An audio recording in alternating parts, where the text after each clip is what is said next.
All right, ladies and gentlemen, boys and girls, welcome to the 2026 edition of the Snookers Amateur 9-Ball Classic. We're here at Snookers in Providence, Rhode Island. I'm Mike DeMarco from Ship the Cash. And joining me, no one. Absolutely no one. Right now, you are watching Ray Mack, Nate Senna. Nate obviously only going to 4, as you can see on your screen, and he's got a 3-2 lead over Ray. And, I'm just going to say I feel like that's a byproduct of, just the stresses of some of the handicap races that we're seeing. This is the first year that players have been able to go down to 4. So you're going to see a different amount of stress. Historically, the lowest has been 5, and before that it was 6. But seeing a little bit different kind of pool this year. Now, we have seen some upsets. Earlier match on this table, same idea. And if I could, please get someone to verify that you can hear me loud and clear. I do have the chat up on, let's see, Ship the Cash Facebook and also the Ship the Cash YouTube. And don't believe I have the Snookers Live up, but I can do that as well. But if somebody just do that for me.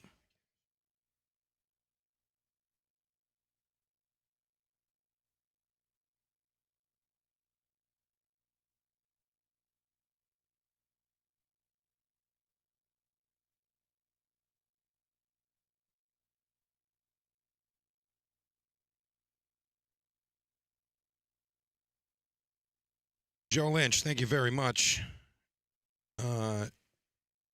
Jacked 1962. Not sure who you are, but thank you very much. Gene Hunt, thank you very much. Jeff DeRosa, Lance Lascotti, thank you very much. Yeah, I got a different type of setup right now, and it looks like we have a break here.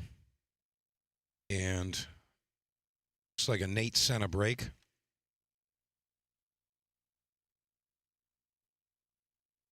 Well, be honest with you, it's been kind of an easy day, I guess you could call it, so far. Everything's been kind of smooth. Jack Taransky, how you doing, bro? Now I know who you are. Paul Pessoa, I see you. Yeah, so lots of stuff going on around the world, especially in our pool world. And be honest with you, it's been a heck of a ride so far. Heck of a ride.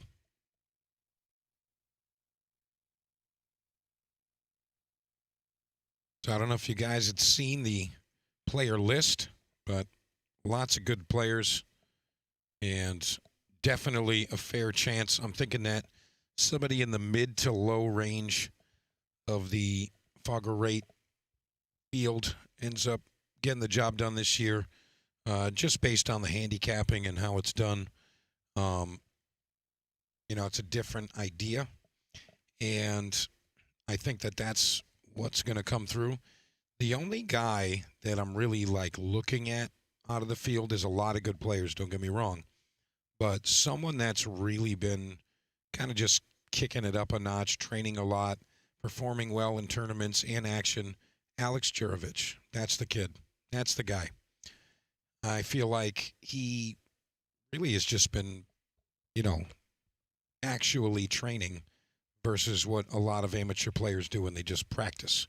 They just throw out balls and they play for a few hours and they think that that's going to get the job done for them. But Alex trains, and I think he's been performing the best overall in the group.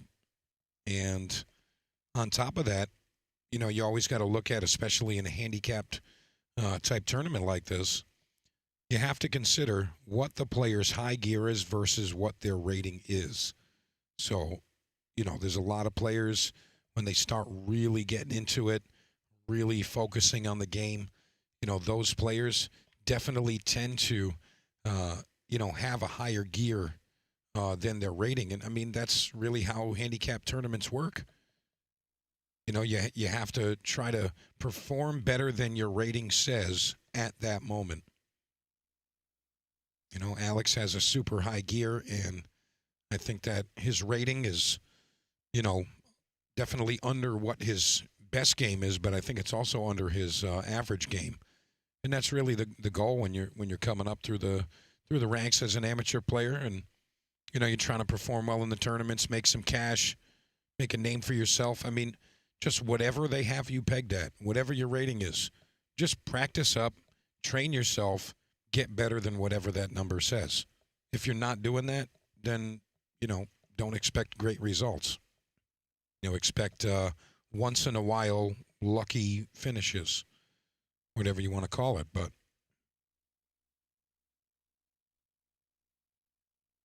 yeah, so lots of good players, though. I mean, Nate Senna, he's another guy that plays really well. He's his rating has been catching up to him, but it was just a couple months ago he was a low 500 player. All right, and I do believe that he kind of picks and chooses which events he's going to play in. But that's I'm not like insinuating he's cheating or anything, but I think he picks and chooses what he plays in. Joe Hansen, how you doing, bro? Still waiting on the picture of you in that Ship to Cash jersey. Thank you very much. But yeah, plenty of great players in the field, and I'm anxious to see who actually comes through. The man you're looking at right now at the table, Ray McNamara, I mean, I am certain that he is the only player in the entire field that's won the event more than once.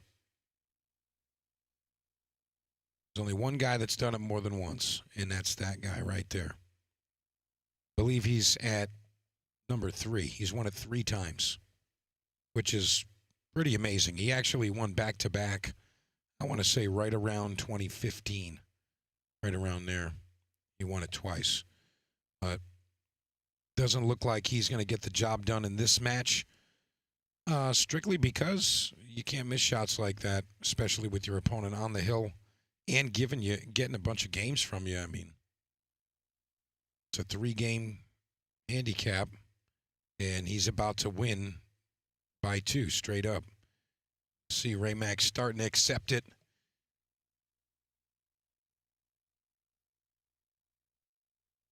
Not really loving the look right now. All right, here we go for the win. Nate Senna. Nate Senna gets it done.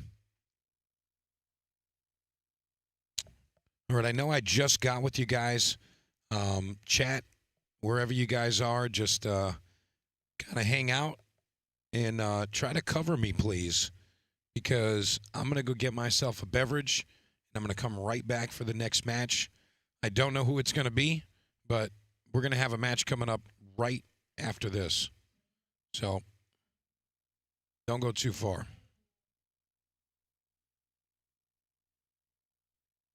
Hey, we're back. Everything that's happened over the last year is going to come to an end. Some team of amateur pool players are about to win $100,000. That's pretty special. Apron and Southbound are your national champions.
All right, boys and girls, I'm back, and I brought some backup.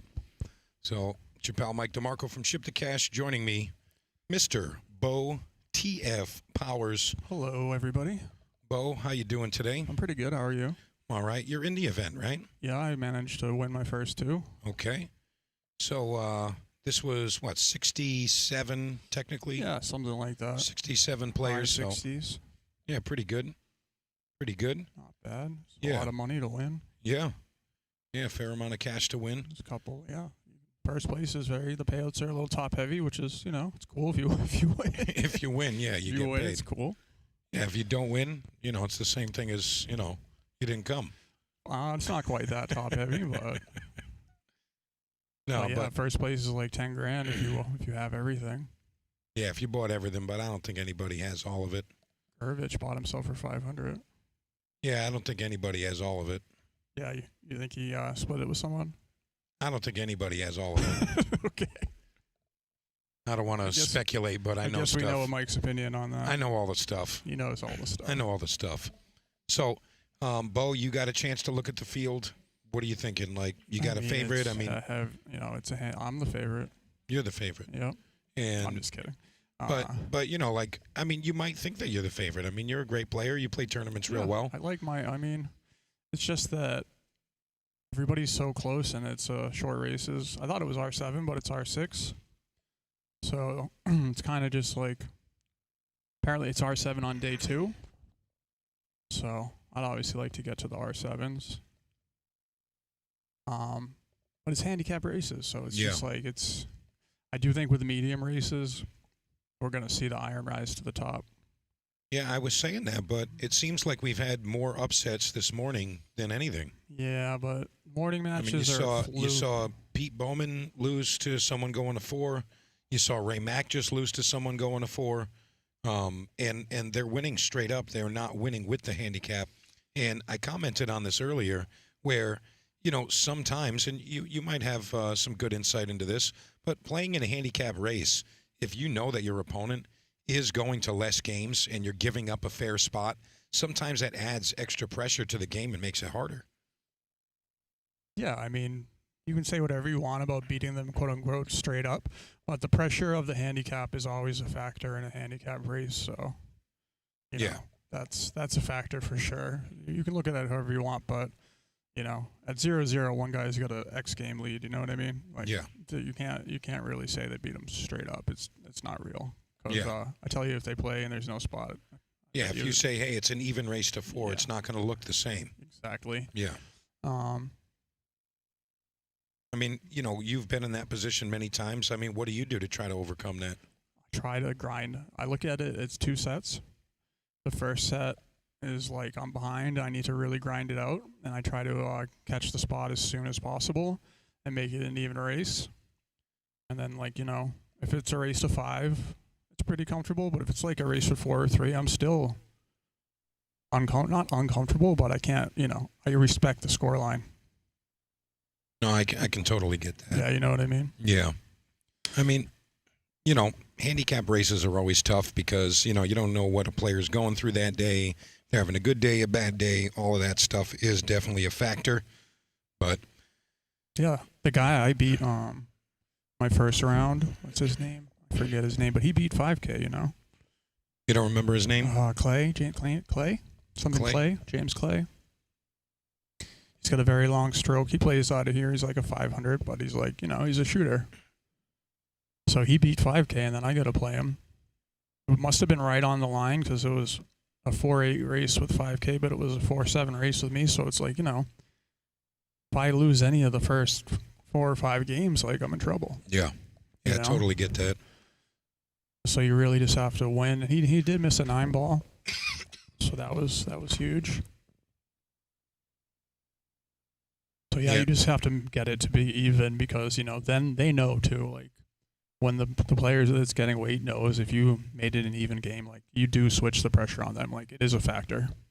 100%, it's a factor. So this young man, we just saw him play a safety attempt there, but Jamison Harpool, He's going to be coming to the table right here. Yeah, I'm familiar with him. Yeah, he's someone that people have been talking about a little bit, and he's got a little, stigma to him around the event. He's playing really good, and his rating is still kind of catching up to him, but he's practicing, and that's kind of what we've been talking about. Saying that if you're playing in a handicap tournament, as you're coming up, you just got to be a little better than what they got you pegged at, and that's how it works. Yeah, it does help, but at the same time, the guy who's a 650 can play like a 750 that day too. Yeah, yeah, So- exactly. Yeah, and in that range, players can dominate, and Yes, it doesn't they really matter what you're going to.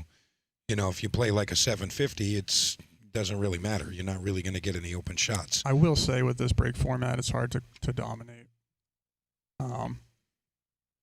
I just remember like before when it was rack your own, not trying to sound like anything, but I would run 3-packs a lot when I came to Snookers. A lot. And what is the format right now? It's 9-ball. It's like a modified matchroom break format. But like you said, that the racking is different. It's rack for your opponent. No, it's 9 on the spot. That's the main difference. 9 on the spot versus 1 on the spot's the main difference. So it's just harder. It's hard. Making the wing ball is not there anymore. So even if you're making the 1 a lot, it's not going to be 95%. It might be like 85% or 70% or less. And then getting shape on the next ball is really hard. And actually, the rules here are arguably a little bit more difficult than the real match room because you have to put the 2 in the back here. I find that difficult. But in the match room rules, you can put it on the wings. Yeah, I think they actually alternate it.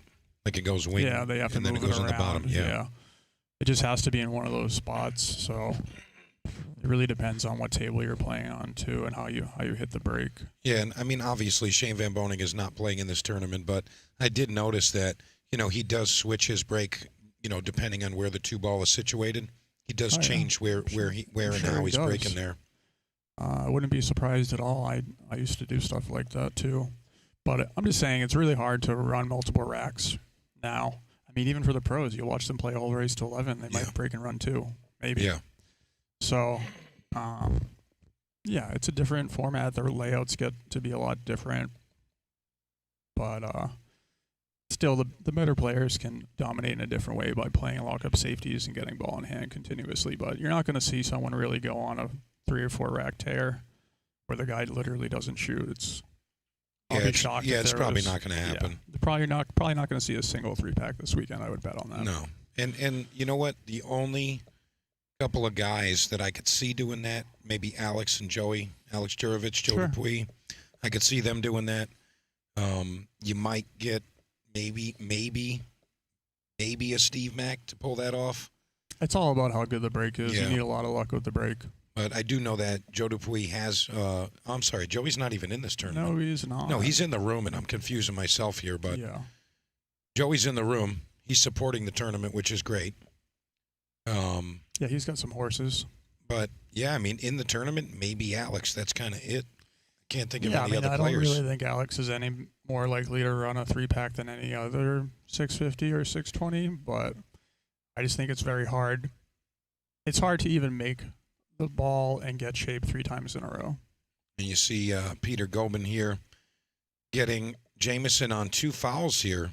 So bad hit here would be loss of the game. Yeah, this is a pretty straightforward hit, though. He looks like he's going a little long. Yeah. A little long in there, so. Yeah, Peter Gobin taking advantage of the, the rating of his opponent. The skill level of shooting the balls in is definitely different than the moving game, kicking, banking, playing safe, things like that. Peter Gobin definitely recognizing that. He lost the first game, so, perhaps changing the approach. Not terrible. Yeah, I think, when you talk about a race to 6 for like 2 650s, it's pretty short, but a race to 6 for these guys is a pretty healthy race, especially on table 1. Everybody knows this table is a little different than the rest of them, and it's not just the table itself, it's,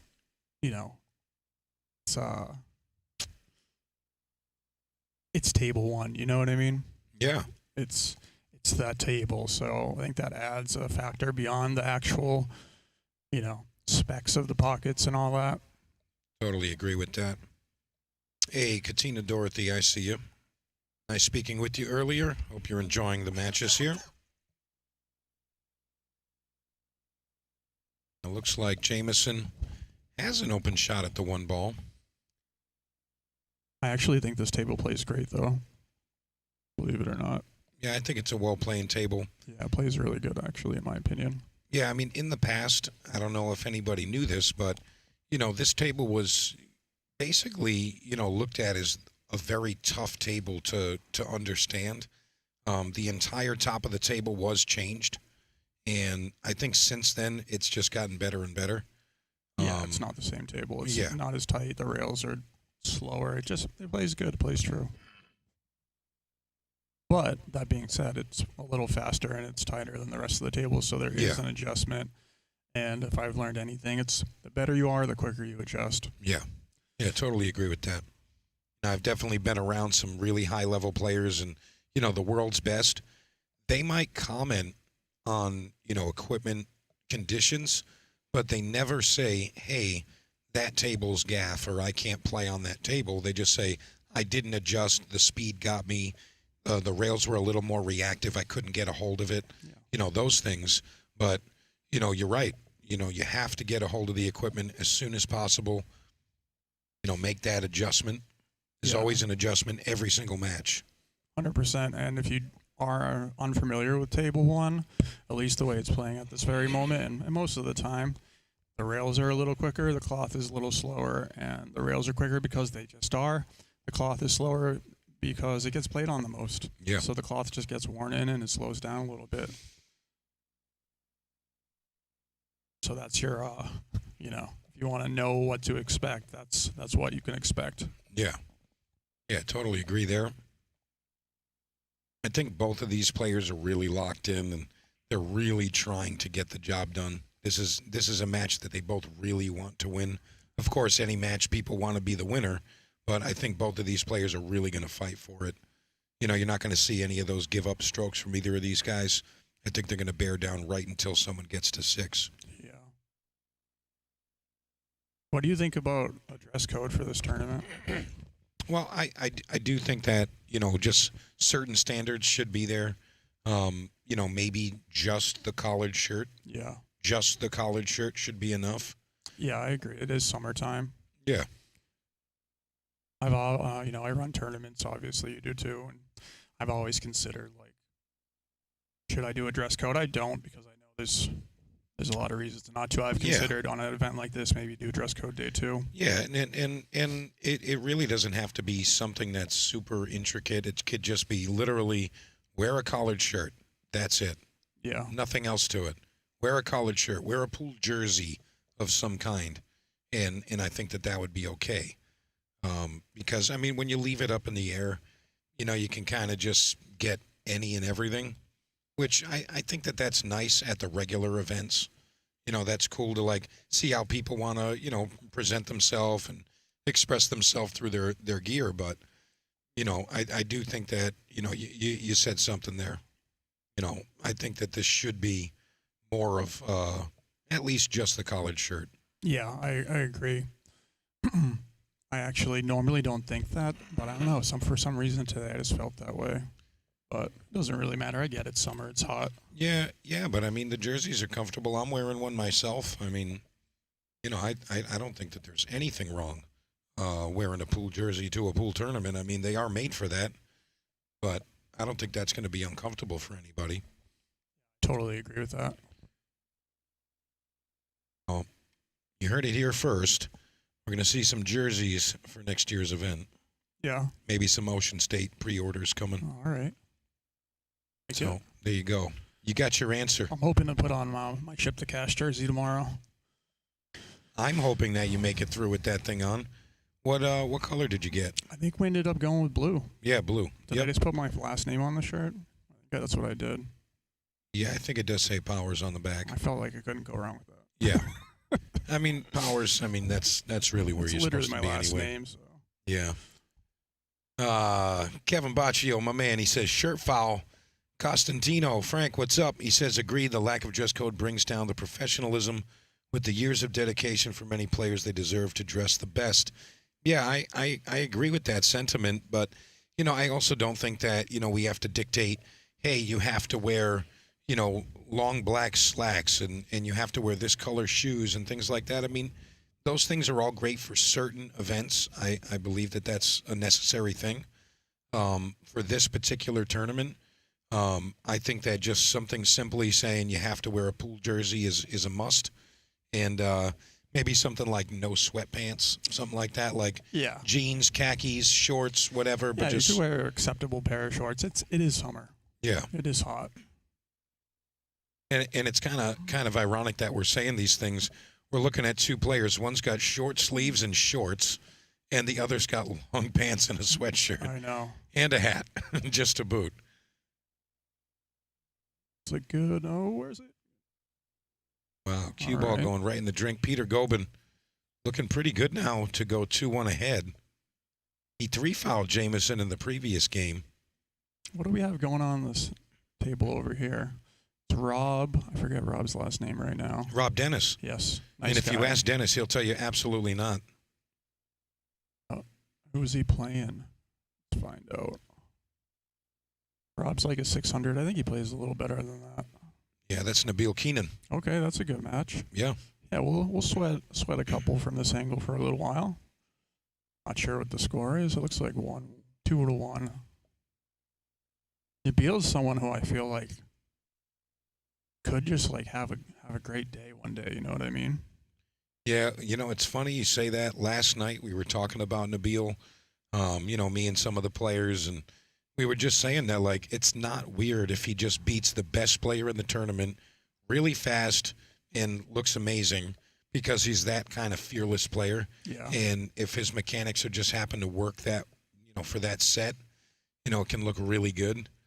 But I mean, that's kind of how it is with a lot of amateur players, but Nabil is definitely the epitome of that thought.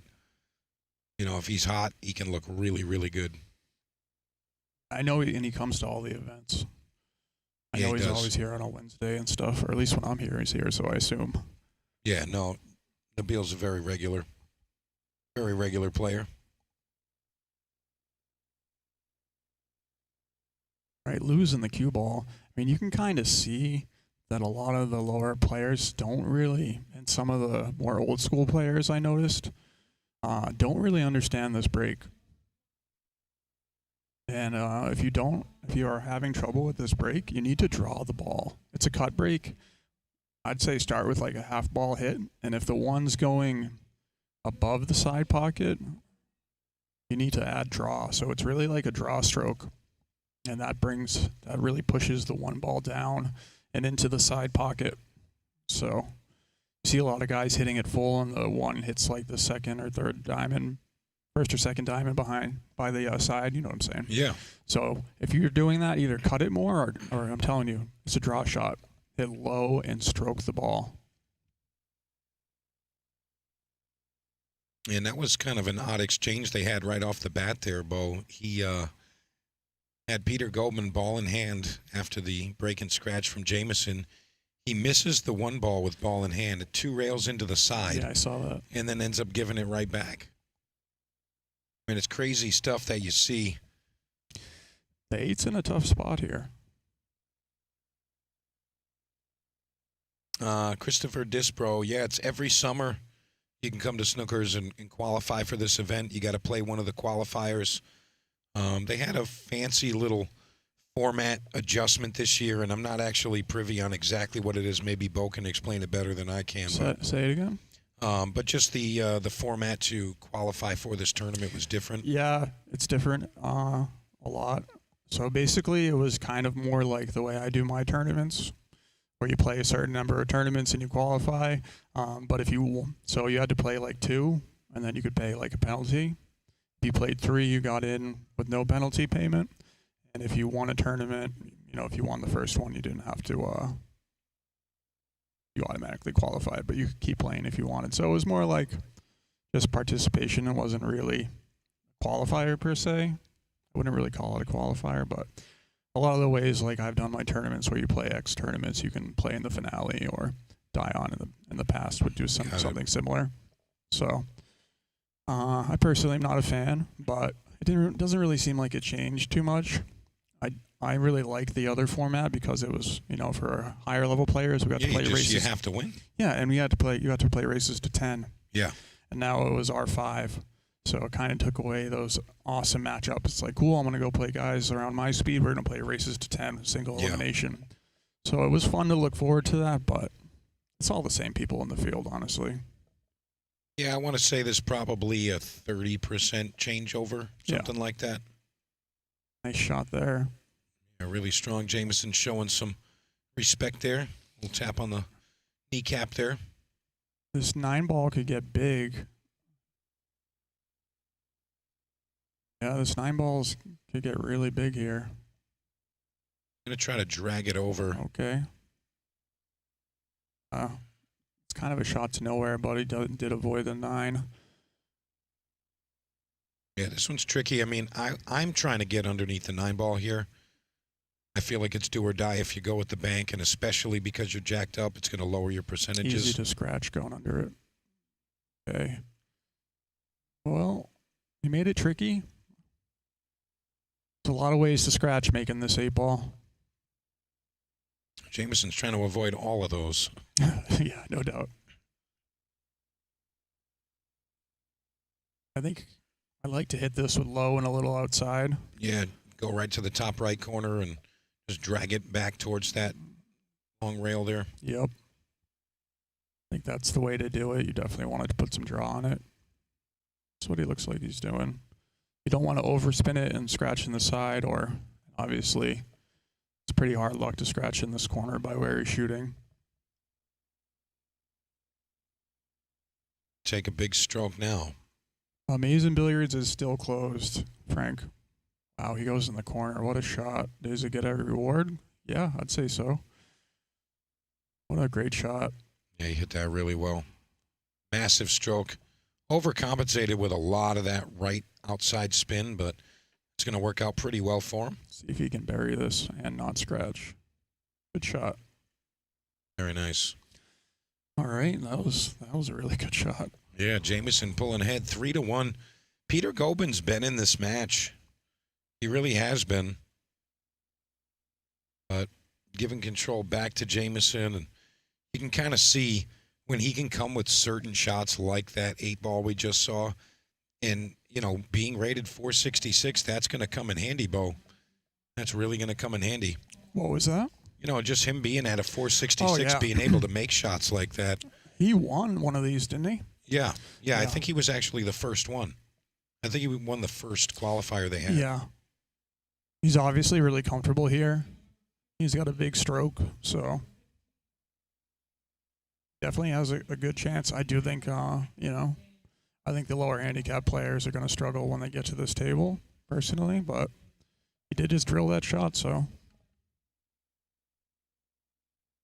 you can see anyone struggle on this table, actually. Oh, most definitely. This is definitely not easy by any means. And like I said, the whole dynamic situation, the rising to the occasion, whatever you want to call it, this table, there's something to it beyond the actual pocket size, etc. You see Nabil Keenan winning his rack on the neighboring table there.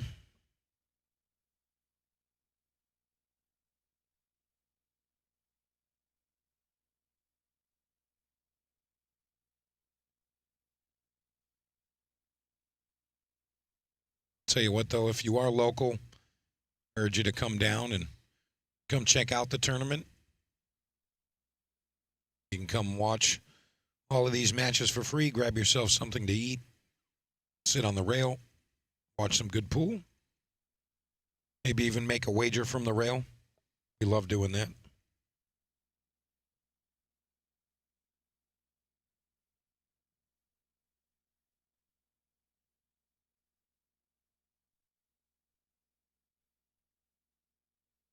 Jameson getting a lot of defense attempts from Peter Gobin. I think he's trying to slow him down, but, there comes a time where that's just not going to get it done. Like, you actually have to shoot the balls in. Like playing safe only is to get yourself into that control position.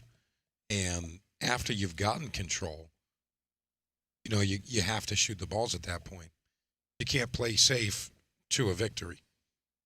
I mean, I guess you could if you're trying to 3-foul each rack. I But, 3-fouled the kid twice in my first match. I felt a little bad, but I mean, you got to do what you got to do. yeah, there wasn't really a clear But I mean, run out. you got to shoot the balls in. Is the point I'm trying to make? Yeah, You know, you can't safe your way to the victory.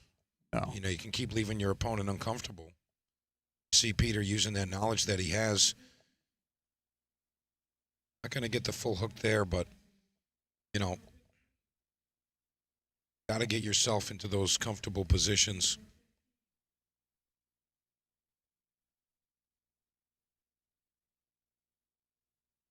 And, of course, if you're just joining us, you are watching the 2026 Snookers Amateur 9-Ball Classic. We're here at Snookers in Providence, Rhode Island. I'm Mike DeMarco from Ship to Cash, and with me is Mr. Bo Powers.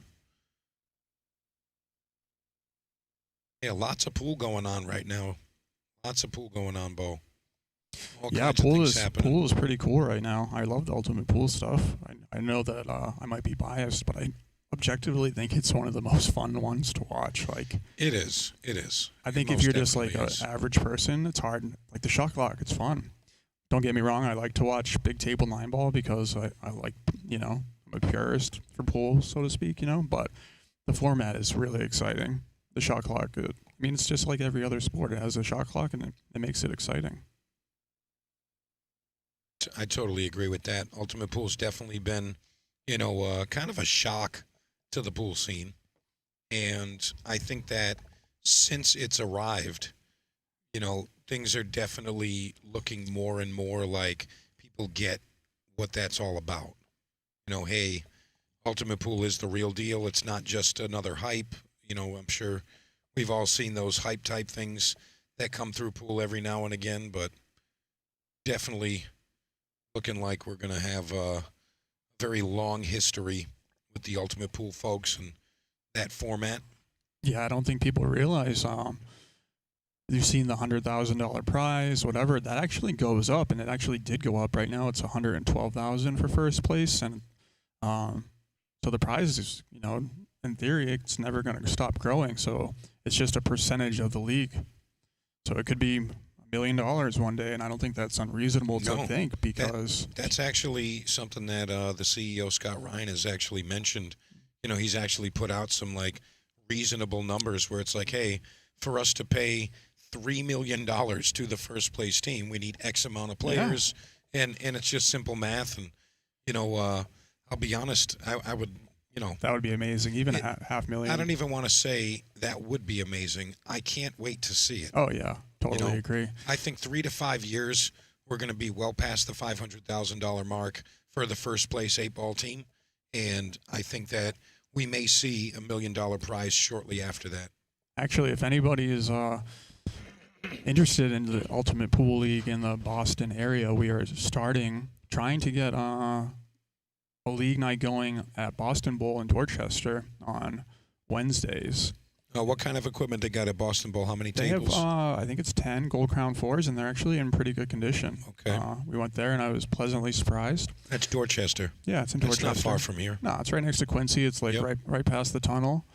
So if you're like in that area, we're trying to get it going on Wednesdays. Looks like we're gonna be able to get some teams on Wednesdays. We're gonna double play. It's 8-ball and 10-ball, and we're also doing it in Malden at Town Line. And when Mason opens back up in Peabody, we'll be doing it there too. So Nice. Yeah, and Rhode Island-wise, I know that Friday nights and also Thursday nights are both Ultimate Pool active.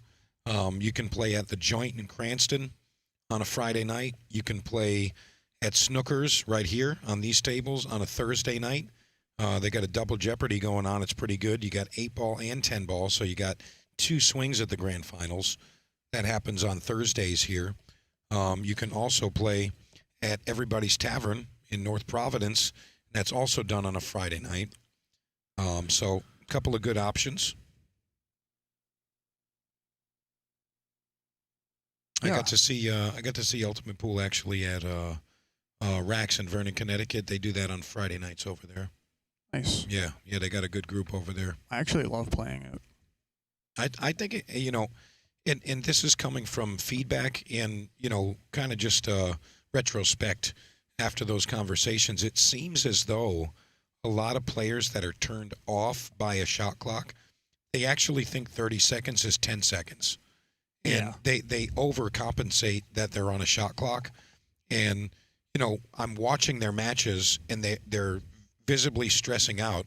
And I'm looking at the clock. They're shooting within 10 or 11 seconds. And they had 3 times that amount of time to do it.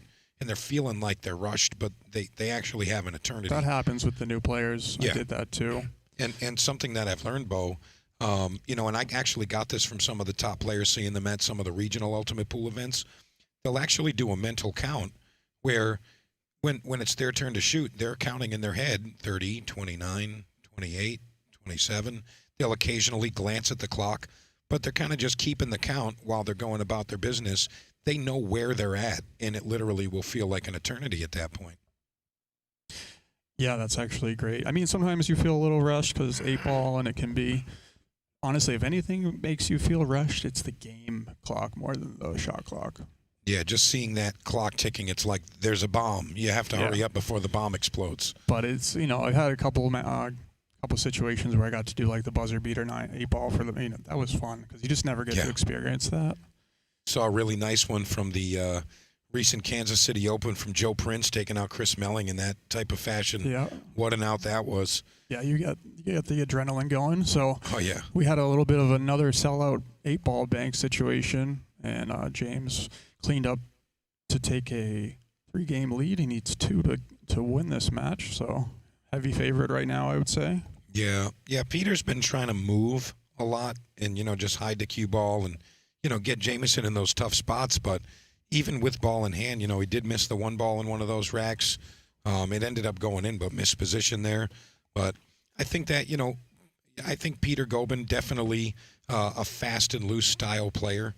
And, you know, I would just say, you know, if I'm Peter, I want to see him take the long way to the shot. Just look at a couple more references. He can still play at his comfortable pace, but just don't skip any steps on your way doing it.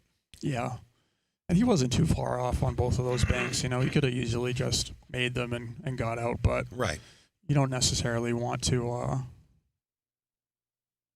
you don't really want to leave the 8-balls hanging over the side pocket and leave the guy the 8-9. A couple of comments here. Sorry you missed those, boys and girls. Frank Costantino says Boston Ball. We were talking about Ultimate Pool being available there now. That was the place back in the 80s. Loved it after midnight, Frank says. He said there were some great players back there through the 80s and 90s. Never knew who would show up to play after midnight. So that might have been an action spot. Maybe we can get some revival, Bo. You're the guy to do it. Also got Matt Egan. He says once you get over the shot clock, wait for the 10 seconds, get down and stroke it in. It's a fun league. Yeah. Totally agree with that. Yeah, 100%. I like it because I'm pretty much a slow shooter, so I feel like I'm supposed to shoot fast, so I just embrace shooting very fast. You know what I mean? Yeah, and you know, we've had these conversations, Bo. Some of the slower shooters tend to perform really good when they have that, you know, moderate amount of stress with the clock. You know, no chance to really overthink things, and you just kind of rely on your instinct and let your talent do its thing. Ooh. Look at this shot. Peter Gobin says, I'm not laying down just yet. He saw Matt Egan's comment. He said, just wait 10 seconds and stroke it in. Bam. That's a good one. What a shot from Peter Gobin. There you go. I guess it was dead, huh? Yeah.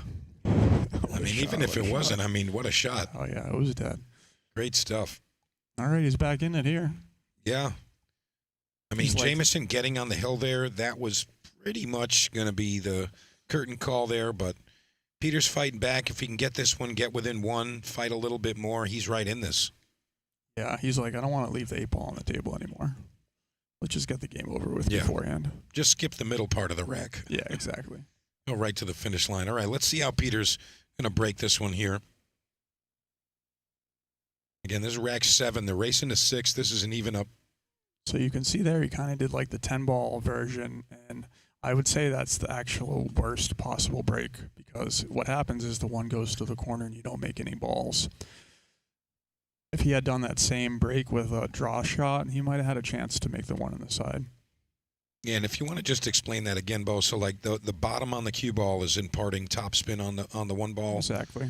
And could you explain that? I know you can articulate pretty well with what that reaction is, but for the folks that are listening, Yeah, I'm it sure just they love to pushes. hear It just pushes the one ball down to the side. Like there, he had the top spin, so it puts draw on the ball on the one ball, and then you see the one ball go straight to the corner like a 10-ball break. So you just don't want to put top spin on this break. And actually, in this format, they let you use the bigger box, so you can go all the way to the first diamond. Hit a little thinner, you mean? Yeah, you hit a little thinner, and I recommend that. It can be hard to get a spread. I personally recommend a decent amount of cut and just adding that draw, because then you can hit it a little fuller and get the spread, but you still push the one to the side. It is a little counterintuitive to think of it as a draw stroke. It's actually the only time I use my break cue. What's that for that particular shot? Yeah, for that break. Thank you, sir.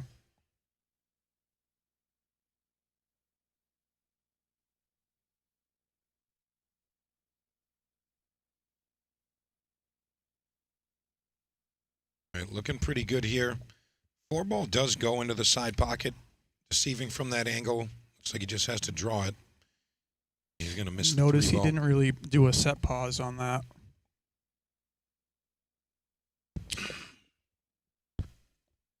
Never really steadied his tip before he finally pulled back and shot. You'll notice the top players they have a distinct pause at the cue ball before they finally pull back and shoot the shot.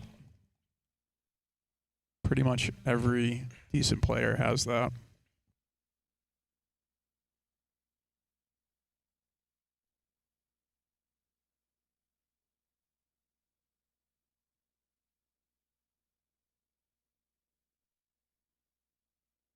I keep hearing that guy's name, Buddy. Who is Buddy? I'm not sure. I think like he's announcing him as like Buddy P. It's I don't like know. There's a bunch of new players that I'm not too familiar with. 4-ball is in a tough spot. You think he goes? I mean, Might be able to force it through the point. yeah, I think it's deceiving. I think it does go. It's going to be I hard think to you make can it just cut go it. from there, but we'll see. I think there's, like maybe 2/4 thickness between the ball and the rail. It looks deceiving. He's Let's probably see going to have if- to play short side. He's comfortably getting down on the ball. Yep. Not going to get it done. This bank doesn't really go either. Big scratch here. Yeah, you'd almost have to like swerve it some kind of way. And I think the cue ball is Plus he's- going in the drink. Is he trying to... Yeah. Hey, double Okay. bank it back to the side. Look at this. Got to remember that one. Go in. Oh, All right. I think we're going to see a short cue here. yeah, Peter's a jumper. He can make this happen. Yeah, Jillian's is still next to Fenway, but... Yep, they're still in the process of getting open, so it's going to be a little while. Yeah, looking forward to that, Bo. You run some great tournaments, keep the scene alive, so I know everybody's kind of anticipating that. Yeah, hopefully 2027 will be great for pool. Oh, I'm sure of it. I'm sure of it.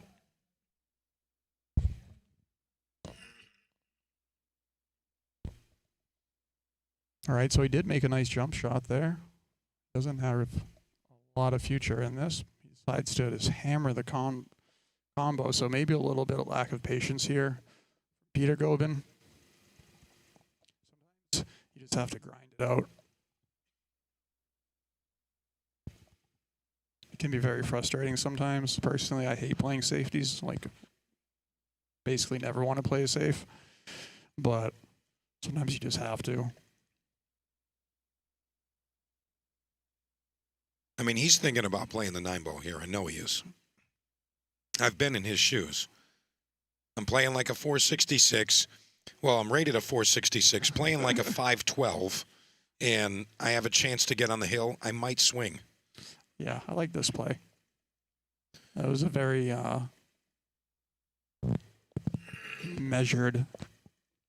We'll call it a mature shot Sure, selection. Yeah, absolutely. Yeah. Yeah, he didn't do anything fancy. He just made it difficult for his opponent. That's it. Yep, and he's gonna get a shot maybe. Yeah, it's thin to the side. Yeah, I don't does it really go by like the that. 7? Probably not. Yeah, it's thin to the side, but I mean, he can make it. Yeah, He I can wouldn't make shoot. it. I wouldn't shoot this in the side. I mean, sometimes that's all you got. You know, you got the B button. If you're literally just going to guess and hit the ball, you got to go with a shot. All right. And he Guess made it it was nice. easier than I thought. The side pockets on this table are tough. Yeah, you know, you kind of just got to rely on, you know, what you know at times. And Sure. even if it's not the best shot available, maybe it's the one you know best. So kind of Yeah, just it got to probably do wasn't that. quite as bad as I thought it was because he made it look nice and easy. All right, so he's gonna have to play short side here. It's actually really easy to get right up on the 8 by accident here.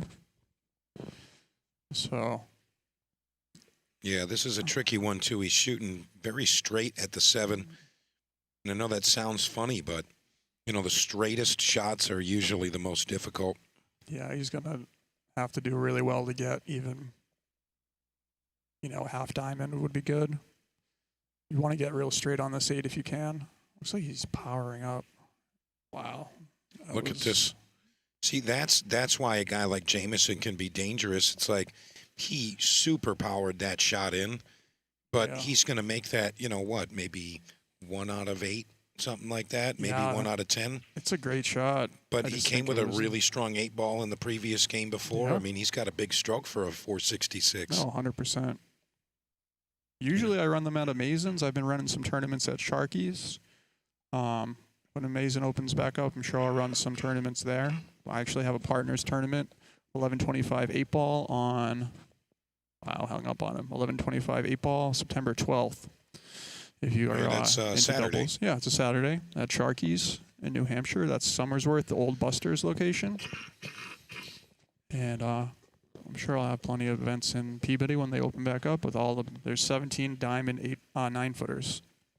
17 diamond 9-footers, guys. And a bar You box. had them at 17 and Yeah. also diamond. Yeah. Love So that. that should be cool. Big shout out to I was just gonna dress up or go straight in the side. Dresses up. Big shout out to Tyson, who's in the process of putting in his brand new tables over there at Forest City. The Gabriels, those the are beautiful. They're really nice. They play great. And I think he's gonna have all those in by Monday. I know because I'm going there to buy some of the Gold Crown 3s. And, you know, he's doing it in stages. I was actually just there on Thursday from 11 p.m. to 6 in the morning. It was very fun. I'm sorry, what was that? Yes, we had to move, me and Alex Freiberg. It was like 11:30 to 6 in the morning. Unbelievable, dude. We got it. We had a stair climber, thank God. It didn't make it easy, though, trust Oh, me. my God. Broke down 3 and packed in 3 to his van. We still have to go back and get the other one. But yeah, so I got to see the new tables. He's about halfway done right now. So he's got some great tournaments coming up. I think DeMarco's going to show you kind of some of those tournaments and his schedule for the year in a moment here. All right, we're going to switch.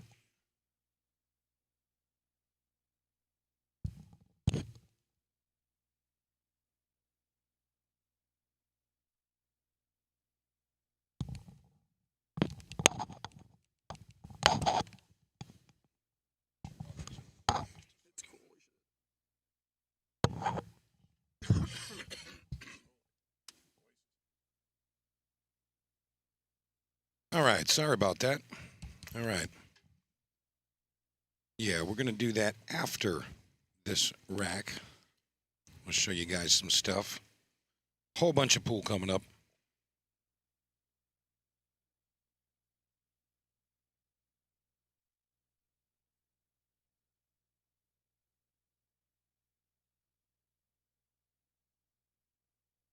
All right, relatively open table except for that bottom corner there. That's really going to be the meat of the rack.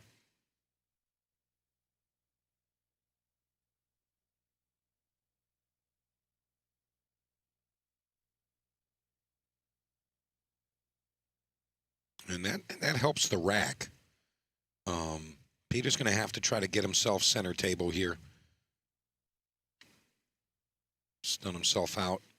And he's not going to make the 1. Doesn't get shape on the 2 either. So Jamison now going to have another opportunity.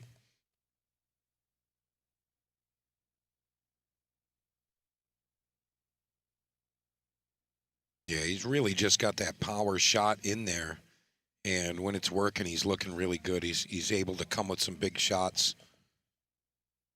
You know, but you got to take into account if he's playing a higher level player, you know, although he's going to get a bunch of games on the wire, he's got to be able to close the racks. You know, he's not going to get as many opportunities as we're seeing in an even up match like this. Yeah, Peter kind of gifted. You know, it was 8-9, 8-9, and a 9. So you're absolutely right. He's not going to get these opportunities with even maybe even a 560. Probably won't give him the same opportunities. But it is 9-ball. Anything can happen. Anybody can miss late in the rack. Yeah, totally agree with that. And he's going to be getting a big spot. It could easily kind of make up for that. I mean, if I play him, it's like, I don't know, probably like an 8-3 race or something that I'm mad about when I see it. Yeah, something like that. Like, meh. Yeah, Peter took on a tough combination there. I thought maybe he would play defense there just based on some of his previous decisions. But, I mean, you got Jamison on the hill right now. This is every game is life or death for Peter Govin. It's an 8-3 race with me and this young man. And if it's tomorrow, it's 10-4, which is arguably worse. Is it worse? No, 10-4 is better. Yeah? Yeah. Is it? Yeah, because you're holding him to 4. It doesn't feel better. Think about it like a one-pocket spot. And No, I know. It's just, figure which one you'd like better. I'd like to play neither race, thanks. Yeah. We'll keep that on the agenda, Bo. Yeah. Just avoid this young man. We'll have a split bracket that's 12 splits. And it's even within your bracket. I like that. What do you think of that? I was actually gonna do whenever I do my finale. I know it's been a long time, but a lot of weird stuff happened with amazing closing and stuff like that. I was thinking of doing split bracket this time. When? Like for which one? For my finale, my big Okay. tournament with the 5,000 added. When is that? That's a great. I can't even give you an answer right now.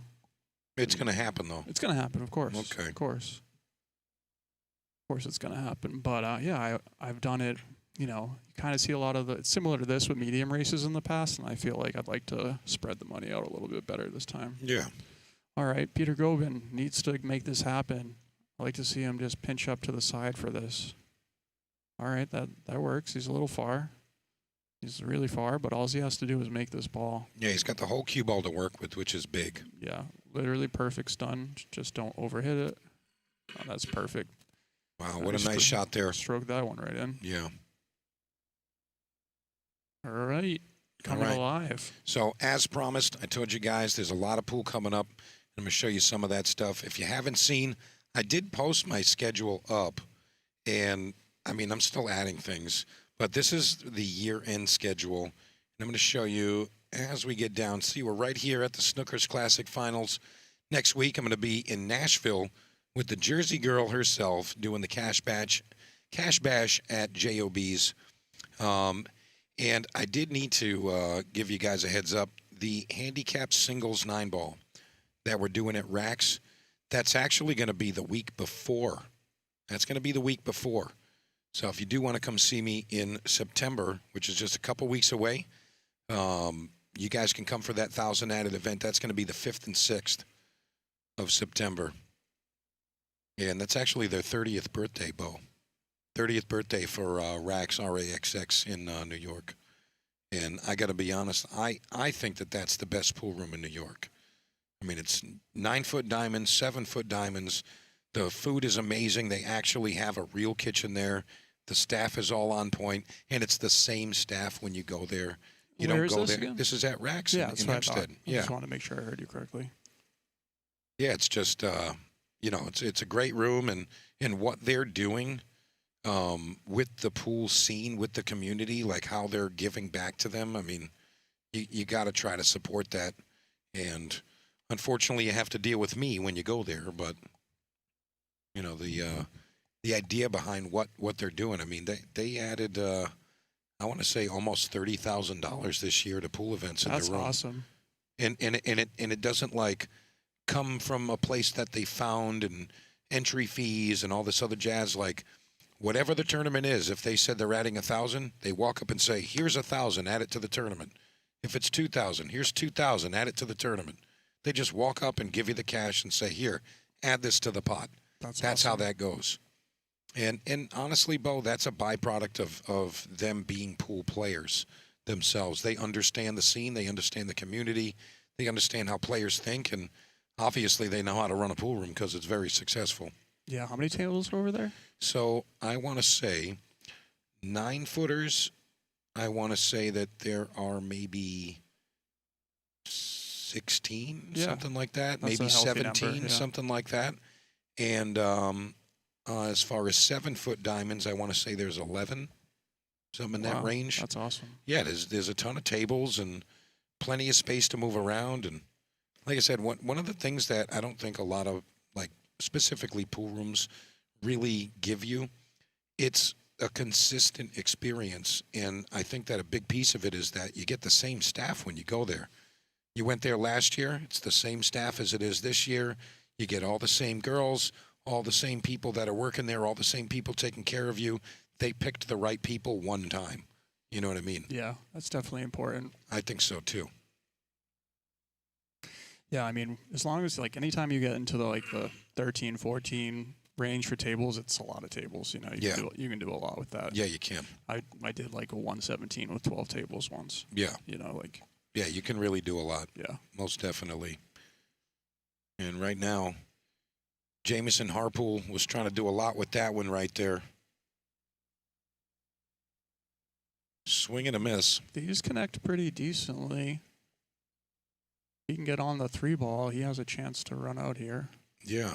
And the 7-ball, I don't know if he's going to be able to play it to the side comfortably. But you're right, though. They do lead to each other pretty well. The pattern is there. All right, I think he tried to. All right, so he's a little funny here. I'd like to see him thin off this and go behind the 7. Unless he has it. He's going the other way on the 4. Same difference. Doesn't really Yeah, get the didn't distance get there. though. No coverage, Bo. All right. This one you have to really force follow it with a lot of spin and go 3 rows with the cue ball unless you can just draw it. Yeah, that's the problem with the draw. You're kind of like impeded. Where if you go forward with the left English, you have a full side of the ball that you need to hit. You know, to be honest, I don't think the angle was there he was looking for. You know, To do what I said? To draw it back properly, Yeah. you know, like he manufactured the cue ball's angle, but, you know, the shot going in at the same time wasn't really an option. Peter Gobin looks good. I mean, if he makes the 4 right now, I feel like he's got connect the dots right there. Yeah, I'd like to see him try to leave the cue ball right where the 4 is. That's just going to be difficult to do, but let's see what happens. Yeah, that's the problem with that. That's okay, though. Yeah, he's not totally out of line. His cue ball's going to drift towards the bottom rail. He just juiced that last one up with inside. Let's see if he does it again. Oh, he tried to. Well, he he's went going to play outside. the double jaw bank. No big deal. Just lock him up here. Just lock him up. He's a shooter. Yeah, I can tell he wants to shoot. All right. You know, being a shooter, though, you know, like sometimes you can talk yourself out of it. Yeah, that's asking us so much. He had such an easy safety on the 9-ball. Yeah, I mean, sometimes players don't recognize what those other shots are, so they default to just try to make the ball. Yeah. And I think that might have been what Peter Gobin was doing there. All right, is he going to come for the side here? Good shot. Big shot for sure. Perfect.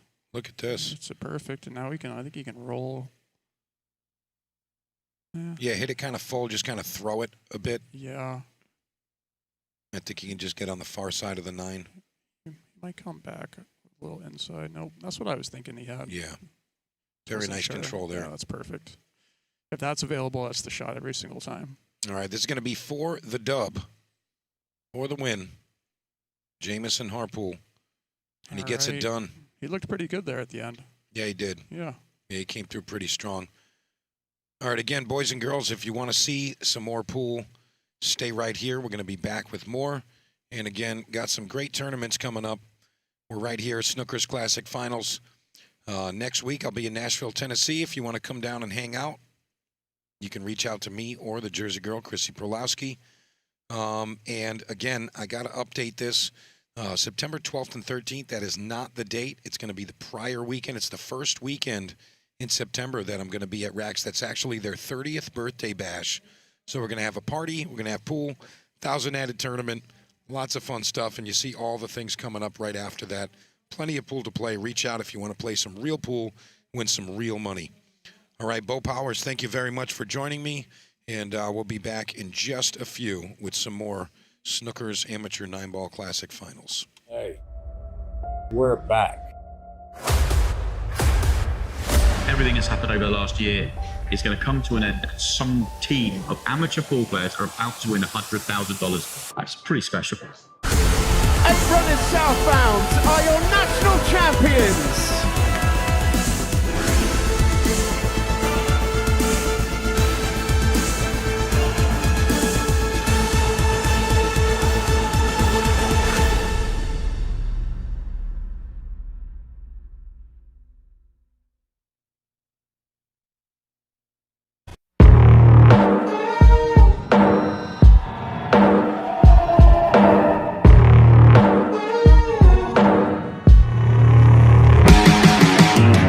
Got so much weight on my shoulders, enough to knock me out, but I'm still holding the throne. You never know till it's over, so pretty it hurts, just beware of the thorn.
All right. Mike is out enjoying a smoke right now, so it's just me for a minute, but he'll be back in a second or two.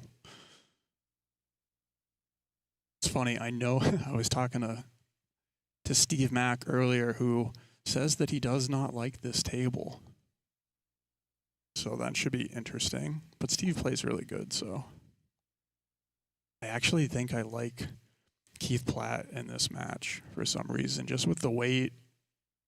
I know Keith could be one of the better 600s in existence. He's just been a 600 forever somehow.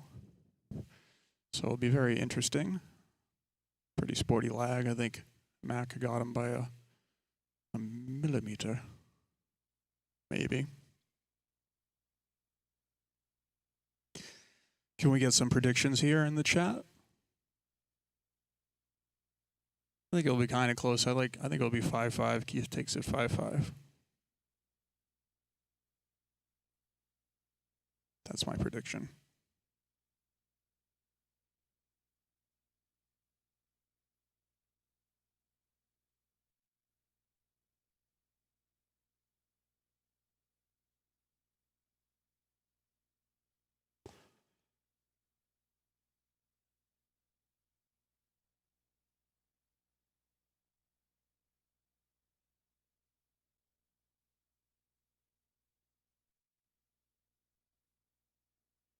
Pretty sure Keith didn't win one of these. I think he actually lost to James Harpool in the very first qualifier. Keith, if my memory is serving me correct.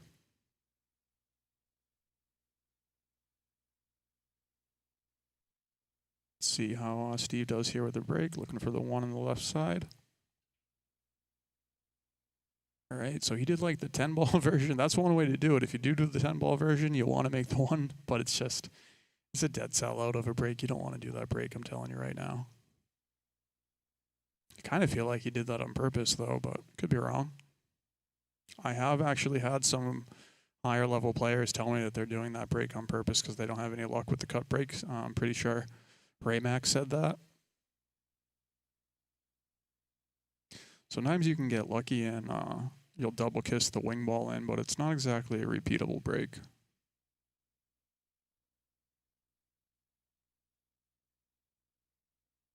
All right, so he's pretty close to his work here. I like him to try to get on the back of the 3 somehow. Just kind of thin this down and just get behind the 3. Or he could just stop it right there and use the 7, which is exactly what he's going to do. I like that, actually. I don't love putting it near the 9, but it was very easy to execute that shot.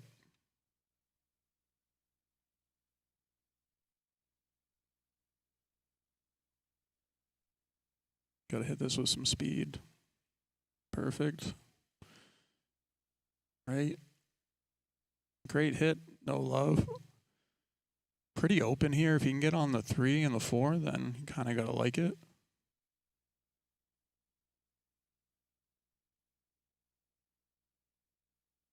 It's actually a little tricky to get on the 3, believe it or not.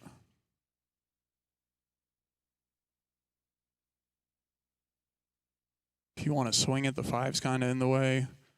If you want to come hit it thin, 1 rail, hit the ball first, so to speak, instead of going 2 rails. It's a little bit of a touchy shot to get on the 3 here.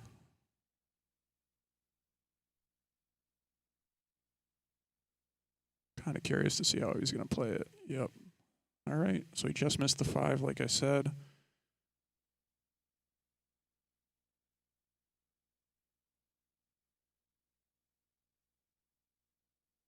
He might be able to play this off the 8 and follow forward for the 4, which I like that shot a lot right here. Literally just straight top off the 8 and get on the 4 ball. Looks like it's laying pretty good.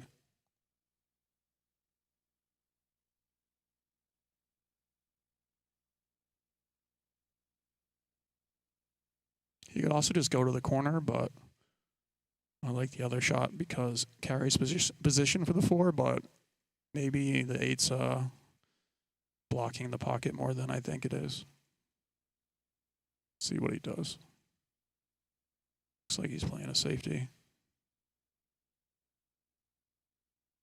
Nope, he decided to go. Yeah, I was kind of confused on what was going on there.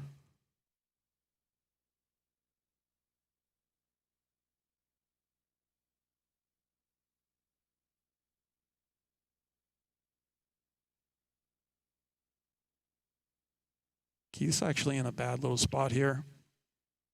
Maybe he can cut it in, back cut it, but it's going to be hard to control the cue ball. Really easy to go up past this by the 6 ball, or just not even cut this in. Maybe he uses a lot of spin and hits the 5. He needs so much spin though. Yep. That's probably the wise choice.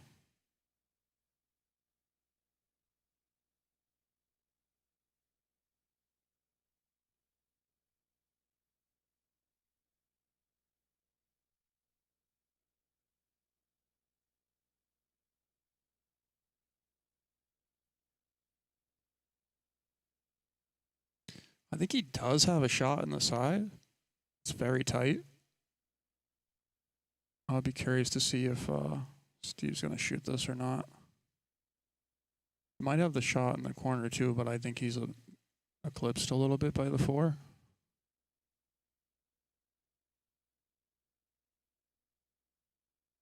I like going in the side if he is going to shoot, because it should be pretty easy to get to the 4, assuming he can hit it thin enough to not scratch. He'll probably come back and bump the 8.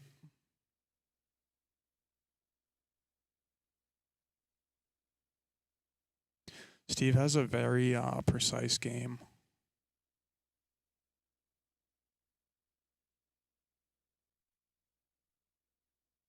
Yeah, he wants to go to the corner, but you can tell he's trying to decide if he's hooked by this 4 or not. He might just be trying to stop it right there. All right, so that's a nice shot. All right, we're back with the Marco here. Hold on.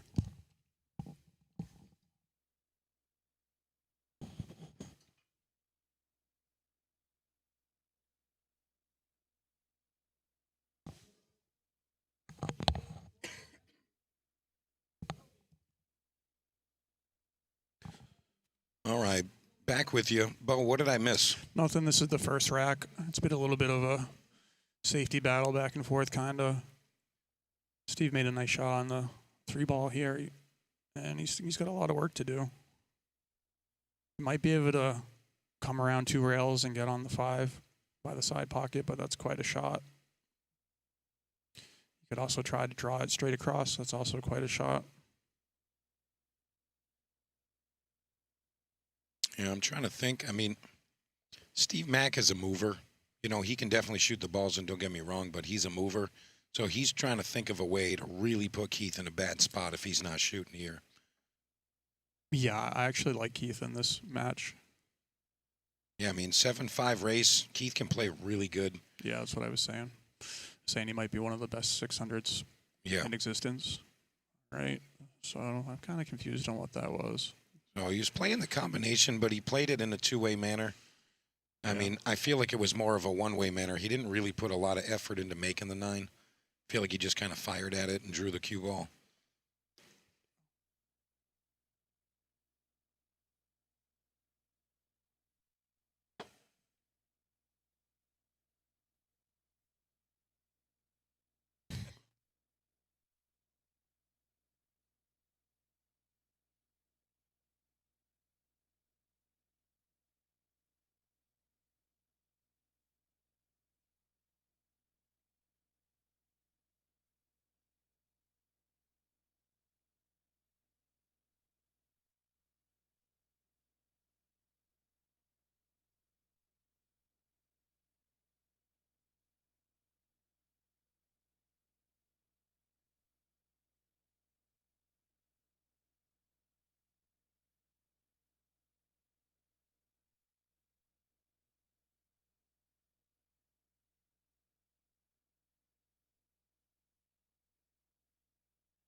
All right, sorry about that. We got infiltrated over here.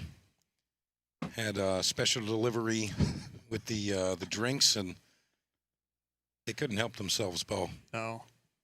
I mean, when a lady lays eyes on Bo Powers, they really just can't resist. All right, Steve's got a pretty straightforward out here. Yeah, I He got a mean, little weird. I would have liked to stay above it and run the cue ball. yeah, I think Steve's going to use some inside and punch it off that long rail. Yeah. Just come towards that side pocket right where he's standing right now. I know I he think that's wanted the to way he draw plays it. though. He might be able to cheat it and just draw. Yeah. Yeah, okay. And it's gonna be gone. In the drink. It rolled a little bit on him, I think. But here's the thing. Draw for show, follow for dough. Yeah, I just stay above it, run the cue ball down 2 rails, and get a nice shot on the 9. And Keith's gonna Curtis love Wright this. in the chat. Curtis. Did us all a favor, stayed home this year. Yeah.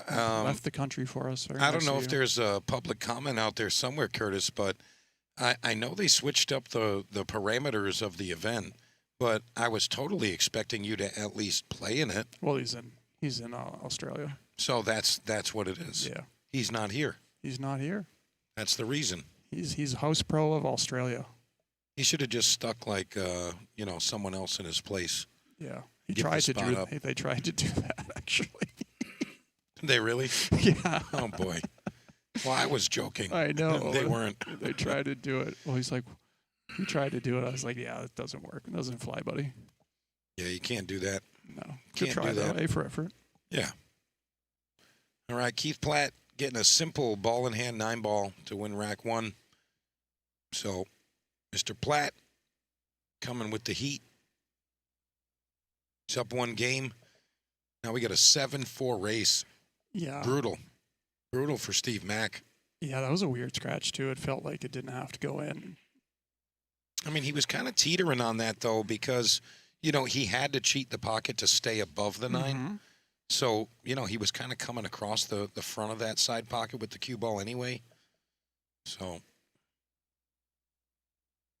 all right, tricky predicament here. Looks like he's got just an edge here, Bo. You think Keith was trying to make the 9 with that break on purpose? I think that there's been a lot of talk about how that function works, especially as of late in the most recent WNT events. And I think Keith is an intelligent player. He's probably watching a lot of them. So I don't think it's far-fetched that he's playing the cue ball in the way that he's seen it make the 9. Interesting. I don't think it's far-fetched. I mean, he's definitely just trying to make sure that he gets some power into there.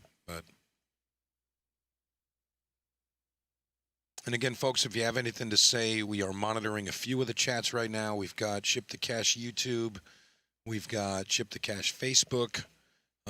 And I can bring up another one if you'd like. I can bring up another.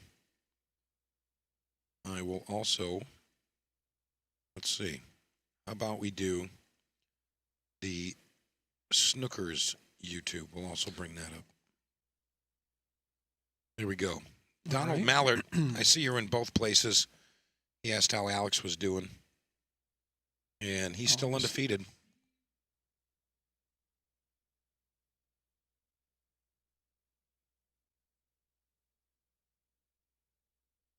All you really got to do is make this ball, right? You can even roll it. I like Yeah. rolling it, personally. Yeah, I think the comfort of the stroke, you hit it just a little fat with some outside, just a touch. That's the way I feel I would want to play this.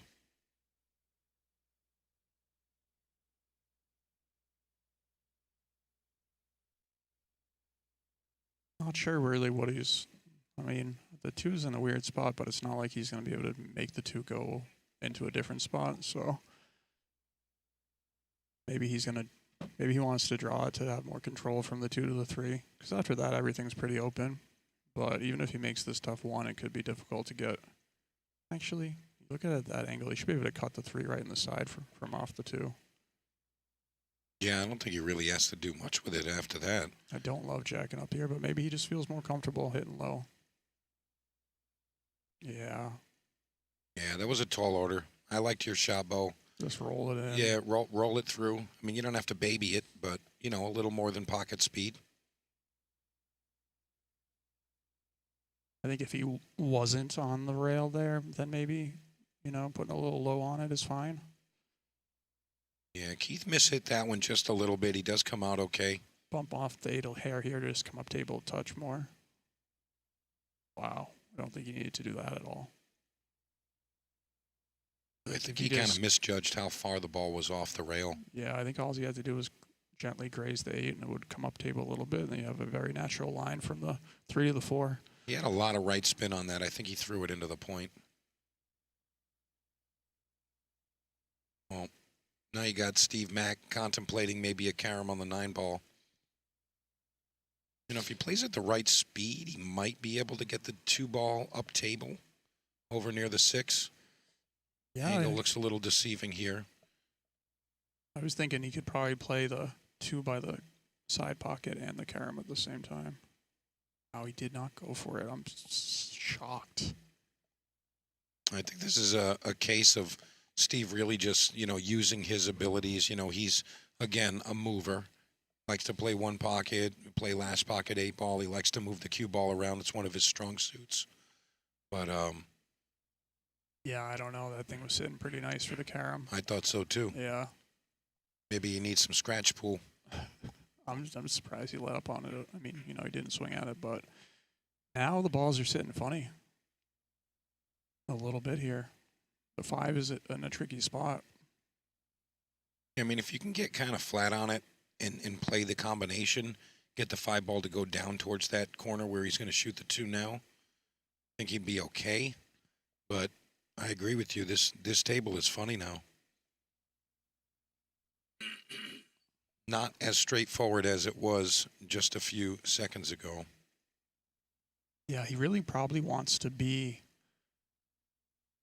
on the long rail where by this cluster so that he can roll up, you know, just follow it to get on the 6. And after that, it's easy, but just to get on the 5 to the 6 is going to be a little tricky. I like him just to stop the cue ball, maybe draw it back a hair. Yeah, like that. And then just come straight across, and you really want to just try to lay yourself on this short rail. I mean, excuse me, the long rail.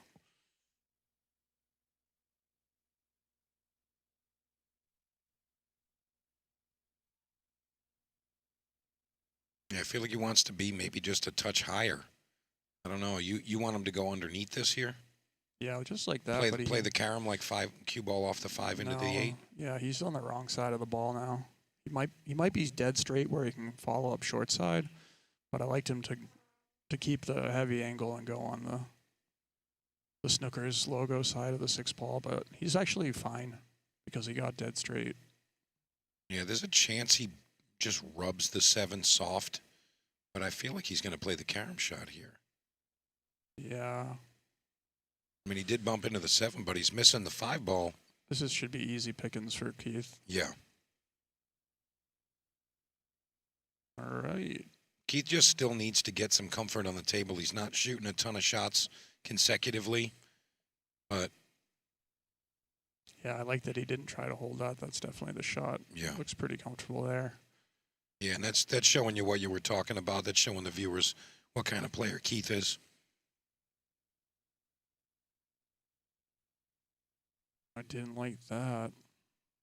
Wow. Yeah, he overpowered that one by quite a bit. He's got a bank cross side here. Wow. So much. On a shot like that, what he was trying to do is not hit the gate. And instead of having to power up with some sort of bottom spin, you can hit it really full with spin, side spin, and avoid hitting the 8, but also keep the control on the cue ball. But Yeah, I it know looks that like he's going to try it. Yeah, he's going to try to cut it in or bank it. I think he's going with the bank here. Banked it into the 9, and he leaves Steve rail. You know what? It's frozen, yeah. He's going to try this. Yeah, I mean, if it's frozen, you got to shoot at it for sure. Even if it's not, you go rail first. Yeah. Just got to watch out for the scratch in that top corner. There's a lot of distance here. And yeah, you can, a lot of bad things can happen on this shot, but you pretty much have to shoot. Yeah, and in this type of shot, especially when it's frozen there, you want slow forward motion with a lot of rotation. I don't hate the safety where you try to tie up the 8-9, but I can see why he would want to shoot here. Yep. Wow. Made it. Like I said, sometimes you can get robbed. Yeah, I That's think. crazy. Yeah, he put a lot too much on that. I mean, he made the shot, which was great, but he's gonna bank it. And you gotta have like to, you Steve have to here. bank this. Wow. He's going safe. He's going to let him get a free shot. Can't believe he didn't shoot the bank. I mean, he's trying to play percentages here, which I can understand. And, you know, Keith does have a tricky shot. I mean, I feel like, he has to go with the bank shot. No cut here. Yeah, it is a 4-7 race. The bank is, it's there. He's got to stiff it. I decided to play. He's just going to kick it in the top corner. Now that's going to die on him. Wow. Yeah, big miss there. This is actually, you know, I'm sure Steve will make it, but it's sitting right on the point there. Yeah, you can't just get down and blast at it. Yeah, exactly. I'm surprised Keith didn't stiffen that up. It was laying there for to stiff it. A little inside. All right. All right, tie game 1-1. I guess that's why you play a safety there. That's exactly why you play the safety. I emailed that to you, by the way. Yeah, again, lots of pool coming up. Got some really good events right around the corner. Again, we're here at Snookers for the Snookers Classic Finals. And right after this, going straight to Nashville next week. You got to get your red check mark out, buddy. Yeah, I'm working on it. I got to put it into, my free time. Yeah. It is a joke. If you have isn't AI doing it, it'll just be covered in red check marks. Yeah, literally. It's like cutting the sandwich the wrong way. But yeah, next week we're heading to Nashville. You guys can follow me there. It's a beautiful room, all diamond tables. And if you're not there, you're missing out. All right, so it seems like Steve's doing that break on purpose. But like I said, it's a dead sellout break. Don't do that, guys. Yeah, don't do what we just saw.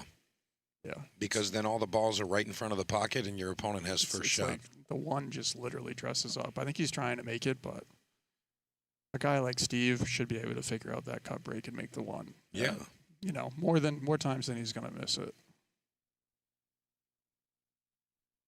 See, this is the type of table that Keith needs to get comfortable.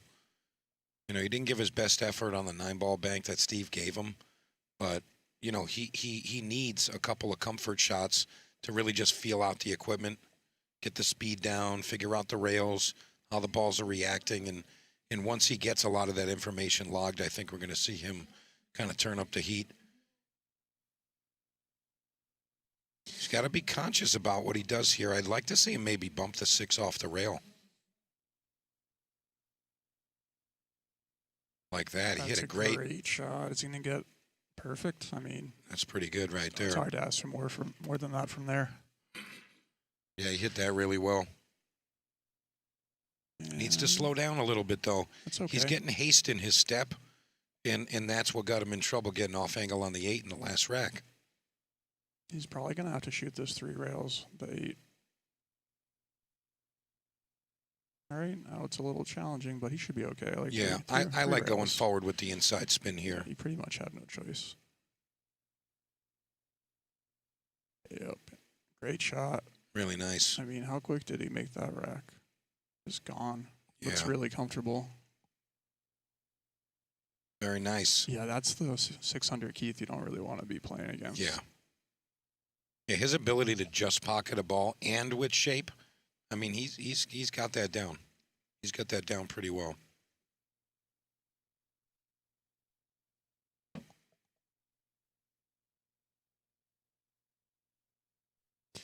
So very tall order here for Steve, 6'3". Anything can happen, but once the guy, you've heard me probably say this 100 times because I pretty much say it every time I do commentary. Once the guy's on 3, yeah, it's just you're in a little it's spot. Different. It's very way different. Yeah, it is. That's striking distance. That's what I call it. You see Steve Roman playing on the neighboring table, Connecticut player. We got a Keith fan in the chat, Delika. Hey, Dalika. Let's see how Keith's break is looking here. Seems like I feel like Keith is trying to make the one ball go to the head string like that. Could be wrong. He actually did make the 7 somehow. Probably double kissed in.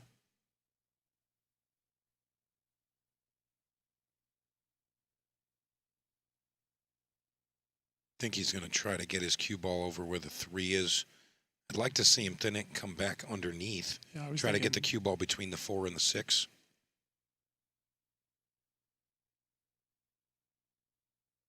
Yep, you shot your shot.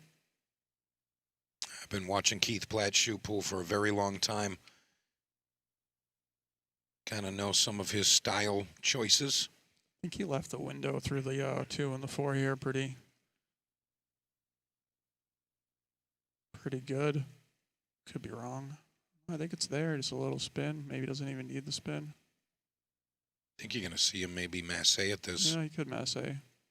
Maybe he doesn't have that gap. I feel like if he does have an edge of the 1, it might be heading the cue ball straight into the corner pocket. So he's going to kick. He's shooting my shot. I don't think that was good.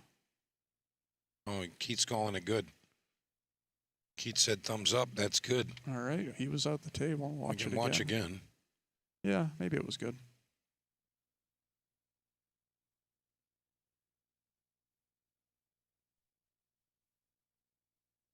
Trying to kick and stick here.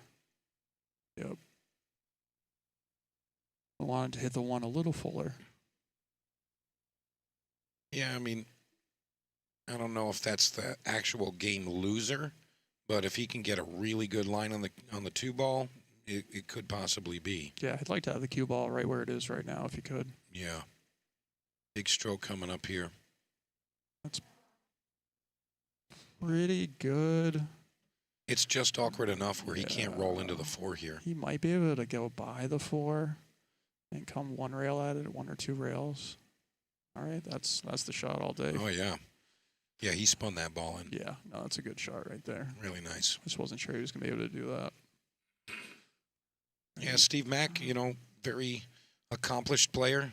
He's won a bunch of tournaments, always finishing in the top, and, he's planning on doing it here. He's like the most sneaky of almost 700s, Yeah.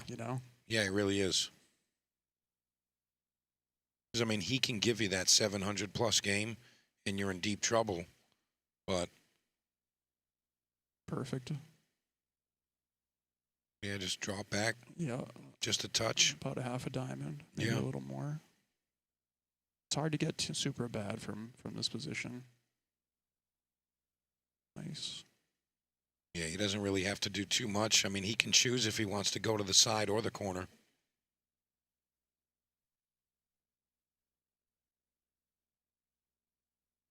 And he chooses to go by it, but did he get on the wrong side? He's on the wrong side, but he's not straight. I think he can come straight across. Yeah, so you'll see him play some left-hand spin forward into this long rail closest to us. He could also just accept the cut. Yeah, he's going to come across. Yeah, I like that shot. Played a 9-ball right in that bottom corner. Really nice stuff there from Steve Mack. Made pretty quick work of that rack. And he talks the 9-ball. And it goes in anyway. No way. Wow, he really one-stroked that, huh? No way. Keith's going to do it right back It to was a him. little punchy. Wow. Steve Mack, huge He got pretty error good there. on that, too. He was in a good position there. Huge error. It really was, though. I No, mean, that's it was 3-1 huge. now, man. Yeah, no, that's no good. That is tough. That is tough. I mean, but in Keith's mind, he plays just like Steve. Like in his mind, he's like, this guy's not better than me. He's like, I just have to win the match. Yeah, I agree. That's where Keith's mind is right now. 3-1 ahead now. I'm sure Keith isn't playing pool thinking, let me get my Fargo up to 700. No, but he's also not like doing anything to keep it low either. He's just playing pool. Mm-hmm. He's not really playing a ton of tournaments. He plays some leagues, but anything local, pretty much he'll play. He's made it down to Amazon a couple times, which I was pleasantly surprised to see him come. Yeah, I came up there once with Yeah. him, played some partners tournaments and whatnot. Yep. Yeah, they're doing this break like it's working out for him, but still, I highly don't recommend you know it. what could be the case? And, I mean, you can call me crazy, but I feel like Keith is really just trying to, like, delay the game a bit, like not break and just leave it wide open for Steve. Yeah, you you know- think he's doing it on purpose? Yeah, I mean, I'm going to ask him Yeah, I'm after this curious. match is over and see exactly where he's at. I have heard a bunch of the guys, I said this earlier, they have trouble with the cut breaks and they just smash it head on and see what happens. Yeah, a lot of people do that. Yeah. Absolutely. I will say personally, this break format frustrates me. Sheikh Ahmed in the chat over here, he is on the Ship to Cash Facebook. And I'll tell you what, Sheikh, congratulations. If you guys weren't aware, Sheikh won the Yeah, I saw that. Ultimate Pool Qualifier over in Connecticut, and he's going to be going to the Grand Finals National Open, and he's going to be playing for a $20,000 first place prize, and he doesn't have to do anything else. He just needs to show up. That's it. And win, of course. And win. But he doesn't have to do That's anything the else. easy Just part. show up. That's the easy part. Look at this. Ooh, What a great that'll shot from make you Keith. pucker. And Hook look at 'em. the cue ball. Unreal. Yep. That's why they call that 9-ball, huh? Well, yeah. This is a torture chamber for Steve Mack right now. No, Edward, I know I have no voice today for some reason. Hey, Corky. What else we got there? We got Billy Camparides. What's going on? Yeah, you guys are watching Keith Platt and Steve Mack. And Steve Mack, really just giving him up. He had one nice run out, and I mean, he missed the 9-ball, and what? He also missed an 8-ball, right? And he almost gave up the one that he won. Yeah. He almost gave that up. Keith missed the bank shot on the 9-ball and left it in front of the pocket. Keith's probably going to have to play the combo here. He might go into it or come behind it and kick it off. I mean, Keith is a one-pocket player. You know, he knows those funky little moves. You know, a little inside, peel the 4 back to the other corner. But, you know, that's definitely his strong suit. Just cut the ball in. Look at that combination. What a great shot.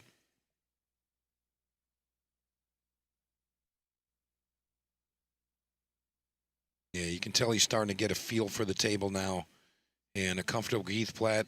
He's going to be on the hill if he finishes this one here.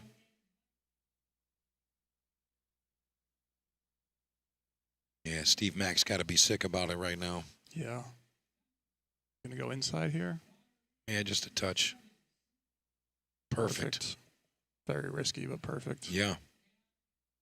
He really did hit it perfectly. Right, Keith Platt makes it to the hill. 4-1 now ahead of Steve Mack. I mean, what a match this has been so far. Really got a feel for Steve Mack. You know, he's just not coming with it right now.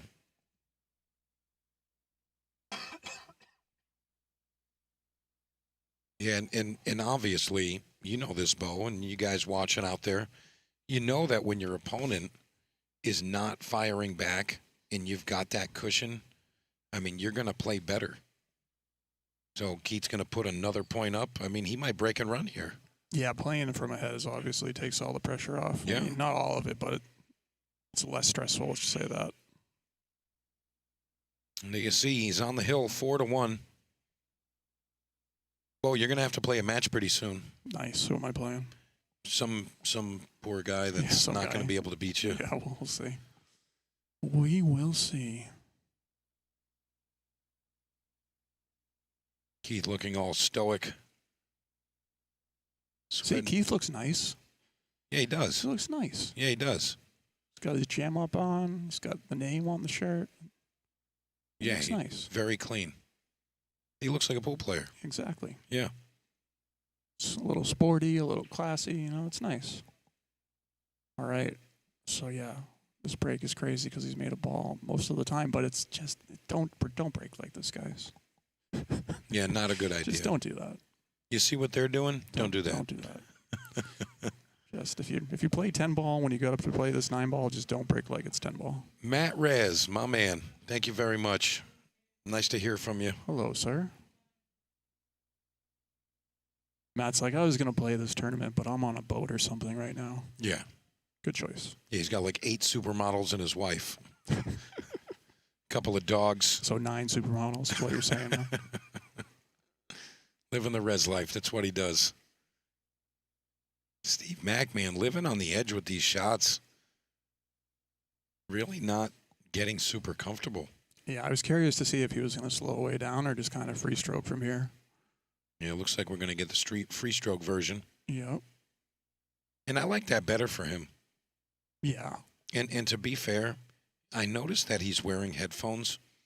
When the game isn't working out and you're in headphones, pull them out. Pull them out. Change it up. It's not working. Sometimes they're helpful. Sometimes they hurt. Right now, it's hurting him.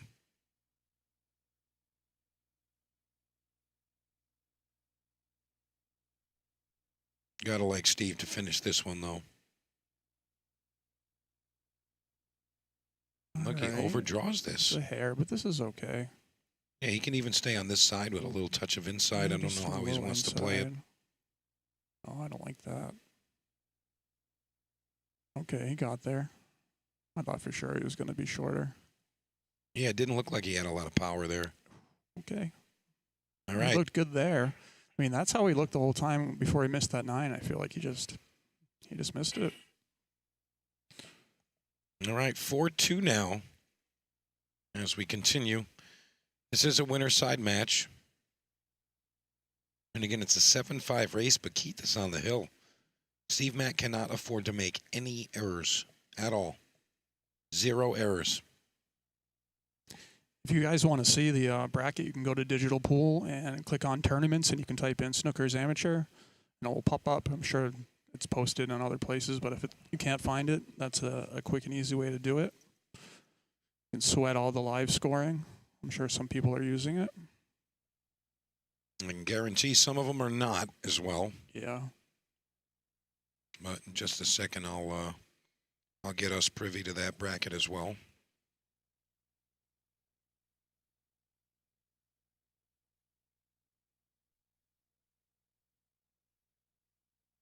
I mean, I would have to say that Steve is doing this break on purpose. Like he knows what he's doing. I just don't understand why. I mean, again, if he's not comfortable shooting, breaking, running out, like trying to get out, he's going to play a safety break. You know, he's a mover. He wants to move. It's not a safety break, though. I mean, in this case it is, but Yeah, I feel like, you know, good. if no one's breaking and running, you know what I mean? Like if nobody's breaking and running, his idea is I just want to be in every game and get my chance to outthink my opponent. Maybe if he, you know, he doesn't think he can outshoot them. But of course, all speculation. Keith taking out a full-length jump cue for some reason. Kind of surprised. He just wanted to show what he was packing. Yeah, he's just check this thing out. I mean, he's usually pretty good with that. No, I'm sure he is. It's just, it is a disadvantage. Unless it's a Bopel. Even still, the short one's better. I don't want to hear any negative anything about the Bopel. That thing is pretty sweet. I mean, I hear people talking in the corners of the pool rooms, and they're definitely talking about it. And they actually laugh. They say, "Do I have to call it a Bopel?" And they're like, "Yeah, that's what it is." You can call it a bouquet rush if you don't like Bopel. Yeah, that's the other name for it. I knew there was another one. I knew I asked for a reason. All right, Steve hooking himself here. I think he'll be able to make this hit. Yeah, that's pretty much just as bad as giving up ball in hand. Yeah, I mean, Keith would have liked like a quarter-inch different here, but Keith probably just draws this straight back. maybe the forward stops with it. the inside. Okay, I didn't like that, but he's going to get it perfect. Yeah, and you know how it is. I mean, when things are rolling your way, they're just rolling your way, and it continues to go in that momentum usually. Is he going to go for the side here or what? Yeah, it's that nice. Yeah, Keith's got a lot of firepower. Big stroke. He's going to have to go pretty far down table to get straight enough to make this 5. Wow. Didn't like that choice, but he got away with it, kind of. I think he should have settled for the long shot instead of trying to do that.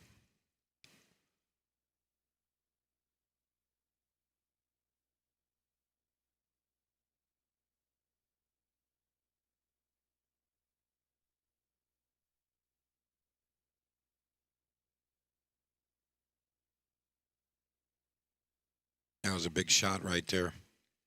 Me and 7 and 8. It's hard to get out from here. I mean, there's a one pocket style shot with the 7 ball. You know, you get square on it, kind of aimed at that bottom rail, maybe a little bit towards the center of the table with the cue ball. And, you know, you can send the 7 ball around the rails. Or just break it up right here. A lot of pressure on this one now. Tell you what, though, if Keith makes this 5 ball, I feel like the game's over, match is over. Yeah. This is a way harder shot. And all this kind of happened because he didn't really want to take his medicine on that 5 ball. He hit that really well. Yeah, and he's going to get... Yeah, that's pretty good. I mean, that's one of Keith's strong suits, you know, just make the ball. You know, he's got a really accurate stroke. And, you know, you got to play to your strengths. That's why I think Steve was moving a lot in the games. That's more of his strength, I think. You know, strategy and just maneuvering the cue ball, putting their opponent in bad spots. You think he's going to swing at this? I mean, if he can shoot the ball, and I feel like he kind of has to. That's what I was thinking. I mean, Not you don't easy, want to though. miss on purpose and sell out the game, like for the match. You want to go out swinging at least. Yep, he made it, and he's going to get away with it. Good shot. Yeah, he did okay there. I don't think that's exactly how he drew up the plans, but he wanted to make the 5 and have a shot at the 6. He got what he wanted. You got to really hammer this to get back down to the 7.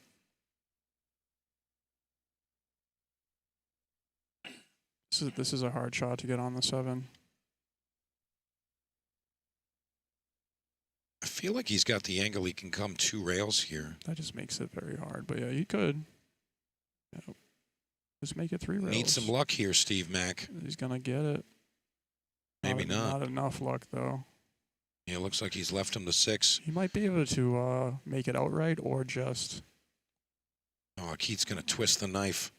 Steve Mack's got to be sick about it right now. Even if he is hooked, he might be able to throw this in. I assume Keith has to go to the bathroom if he's stopping here. Oh, yeah. Yeah, most definitely. He's definitely not doing this as a move or anything like that. No. Because it's just like, why would you bother? Yeah, he wants to shoot the balls right now, but, I mean, if you got to go, you got to go. I know all about it. Yeah. Steve, all he can do is just kind of take it in and hope that he gets a chance to get back in this one. I feel like Steve usually has a perfect cue ball, you know? He's like one of those guys whose cue ball is so good that you think he's not going to come with a shot, but he comes with a shot too. Honestly, Bo, I got to go with an odd, you know, suggestion here. I really think that he needs to take the headphones out.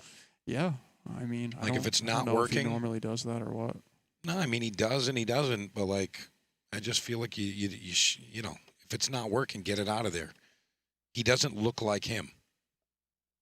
You know what I mean? He doesn't look like him.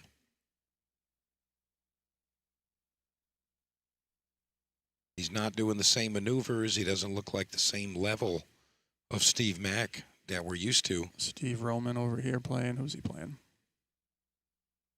A table next to us. Looks like Tedford. Tedford, yeah. James, right? All right, he's back. All right, here we go.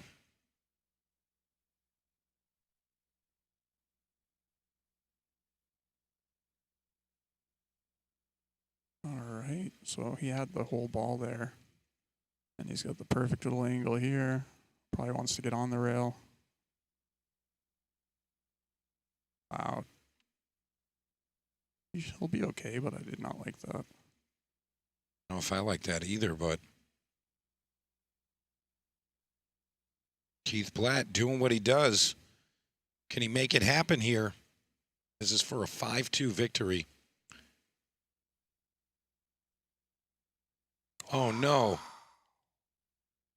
Oh, no. Oh, no. And all that kind of came from that little poor position on the 7 to the 8. Like, he just needed to leave himself on the rail, you know, draw the pinch. Big mistake. It's the 9-ball trades, but still Keith's a huge favorite here. Yeah. I mean, I got to say this, though, ready? If Keith doesn't win in the very next rack, 5-3, Steve might win this match. Sure. You feel me there, right? Yeah. You have to close it out right now. You have to. I'm shocked he missed that. He needed to take a lap. Yeah. He needed to take a lap, just, you know, kind of get his bearings ready to shoot that 9-ball. And he didn't play position. Yeah. You know, like a lot of times, and I'm sure you can speak on this too, Bo, but when you're shooting the money ball and you don't play position with the cue ball, it's a different thought process than all of the other shots you shoot. I actually never do that. And you know, like it usually speaks to the folks that, you know, they have, like, you know, 9-ballitis, 8-ballitis, whatever ball you're playing, and in their mind they say just shoot it, just make it, and it's a different thought from all of the other shots where you're playing conscious cue ball. You just play, you know, simple position, but play the same type of idea when you're down shooting. And looks like dry break, maybe the 1-ball's open. Can't really tell. I mean, he's getting down pretty quick, so. He's going to kick at this, I believe. So he's playing the carom.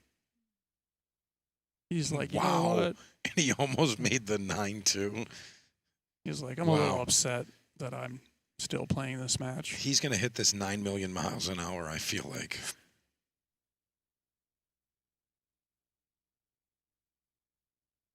I was going to say, is he like going to go on tilt all of a sudden?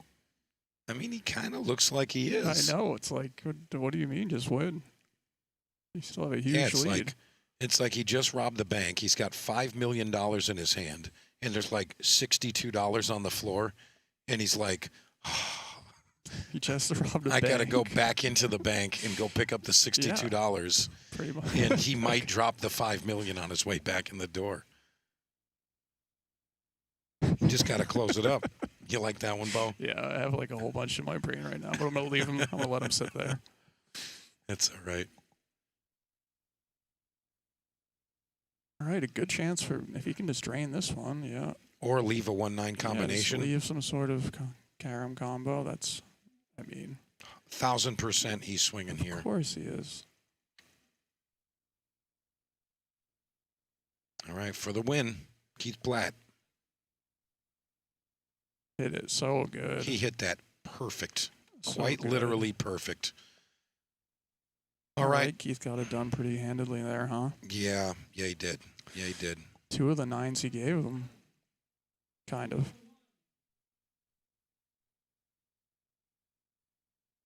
Oh, boy, that's a big match right there. Justin Zelenak, Alex Dirovich coming at you next. So don't go too far. We'll be right back with more Snookers Amateur 9-Ball Classic action. Here we go. Hey, we're back.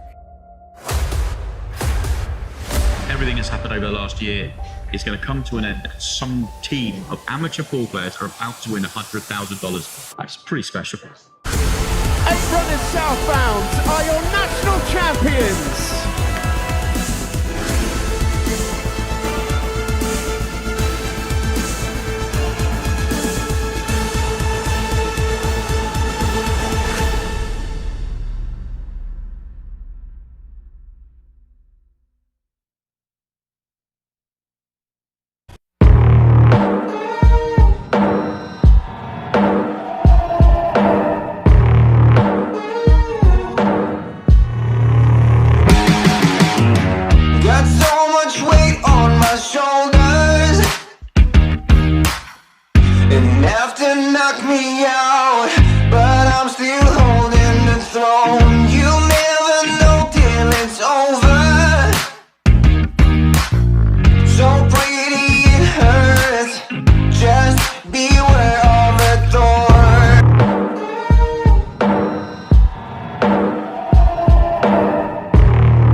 All right, boys and girls, I'm back with you. It's your pal Mike DeMarco from Ship the Cash, and you're watching the Snookers Amateur 9-Ball Classic.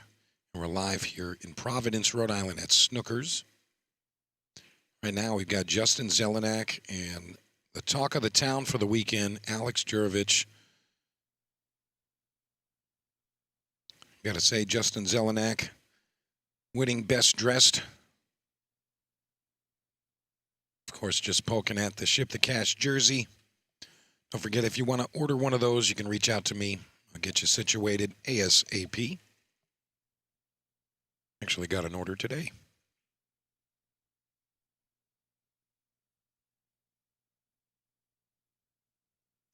Justin struggling with the tight table on that shot. Or the tighter table, I should say.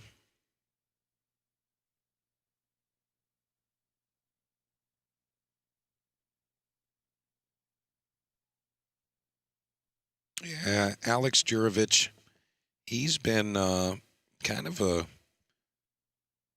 topic in the local area as of late.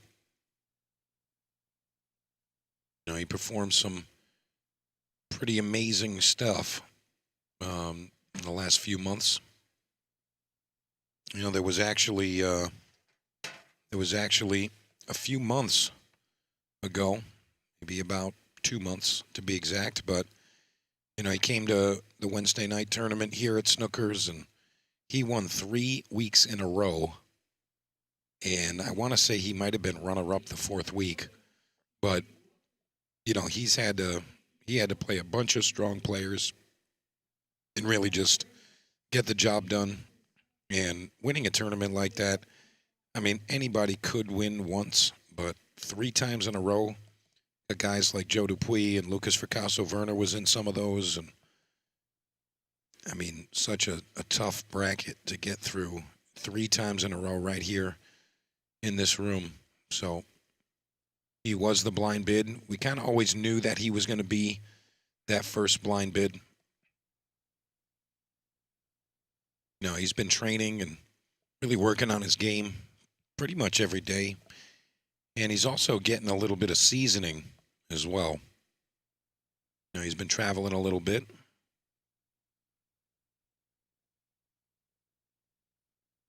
He just went and played one of the WNT stops. I want to say it was down in Florida.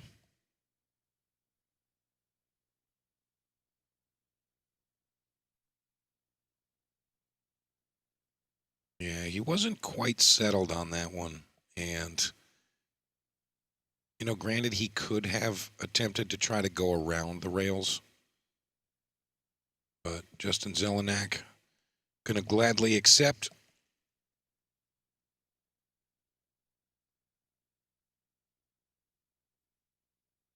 Really doesn't need to work the cue ball too much. Just one rail position, come back above the 9-ball, shoot it in the same pocket. Yeah, Justin not really situated when he shot that one. He kind of did a couple of practice strokes and then just completed a stroke on one of those with that same rhythm. Didn't really pause and set.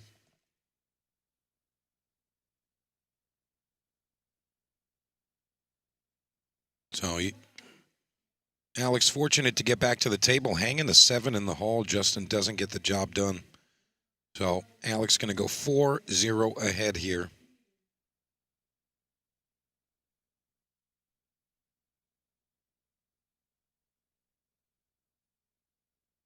All right, nice finish there. Very smooth. Justin not happy about that.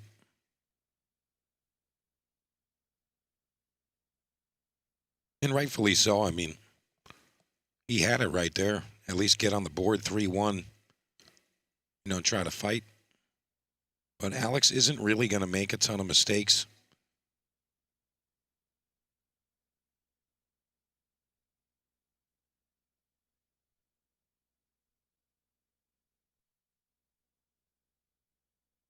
You know, you talk about, you know, players in their ratings.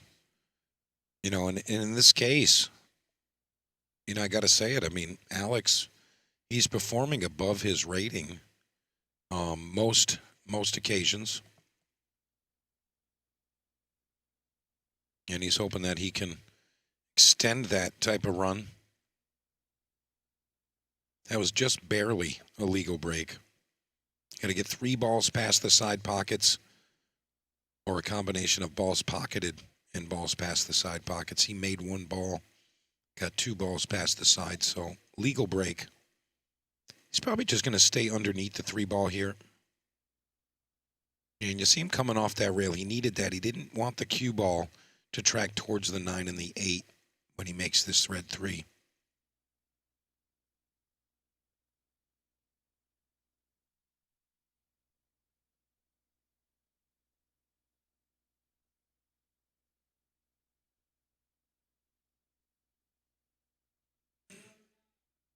And he chooses to stay under the 4. You know, you can learn a lot watching a guy like Alex play. You know, he tries to keep the game really simple. He's going to do the stop and roll here, I think. All right, he chose to draw back a bit.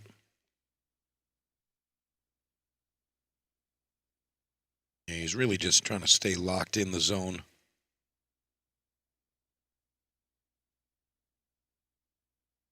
But I'll tell you, he's come quite a long way in the last year, especially the last 6 months.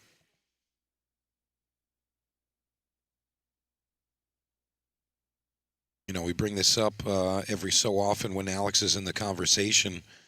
You know, this is going back years ago. I mean, Alex is still a young guy, but this is when he was, I want to say, 18 years old on the button. You know, he's like in his mid-20s now, but, you know, when he was 18 years old, I feel like he had, you know, kind of a life-changing match here at Snookers, and he ended up taking out Jason Shaw in one of the big tournaments here. And, I mean, he wasn't playing at the level he is now. He just had a really good match. And I want to say he had to run maybe like 3 racks or 4 racks at the end of the match to beat him. Shaw was up on the hill, and Alex had to win 3 or 4 games, and he just got it done.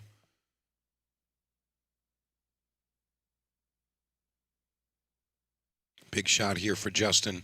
Needs to make this. Very nice. Very nice. Zelenak getting it done. He's on the board. 4-1.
And just for the record, if anybody's tried to get hold of me in the last couple of days, I haven't really been available, but go ahead and reach out again. There are times that my phone kind of just goes bonkers, and there's 9 million people calling me and messaging me, and I just can't do it sometimes. So if it's still important, go ahead and reach back out.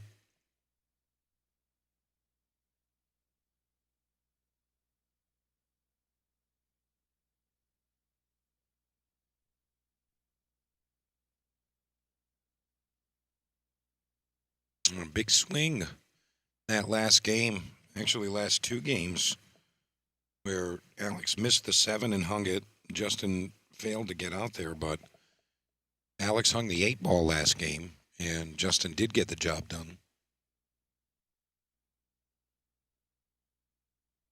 And again, just for the record, if you guys do have anything you want to say, we have the Ship the Cash YouTube. We have the Ship the Cash Facebook. We have the Snookers YouTube. So if you're on any of those, we got the commentary rocking and rolling, and we can see what you're saying.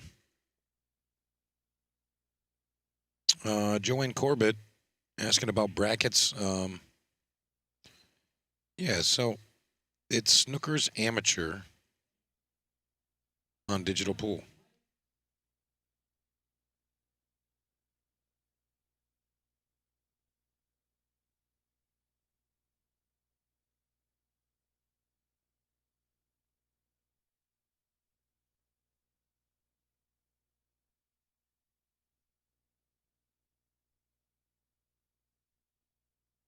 And we're going to find that for you right now.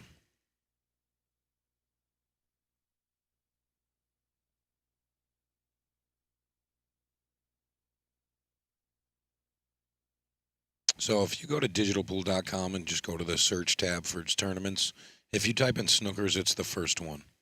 It's the first thing that pops up. And what I'm going to do is I'm going to put the link in all of the chats right now. It might not come through as a link, and it might just be the text, but go ahead and just copy and paste that into your browser. Okay, YouTube, it is going to be what I said. It is going to be a link. There you go.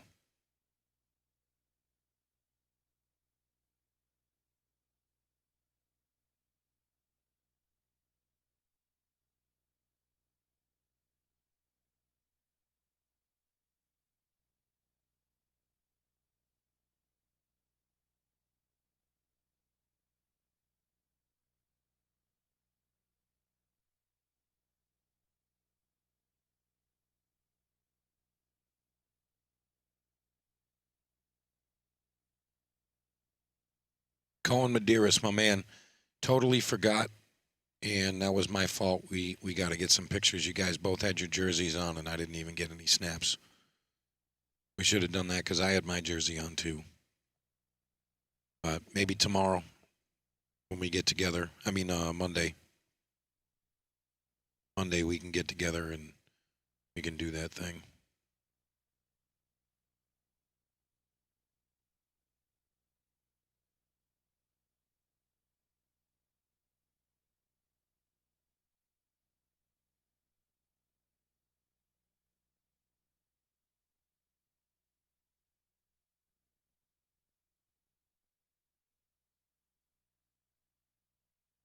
And I'm going to put the link in the Snookers YouTube as well.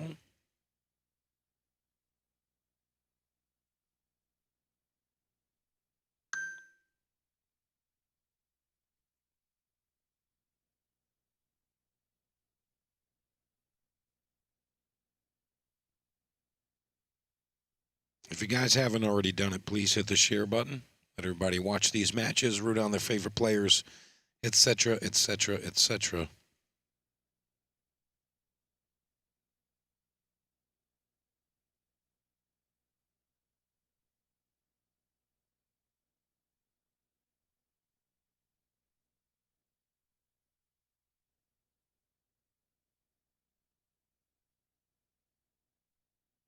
William Grieva, you're welcome.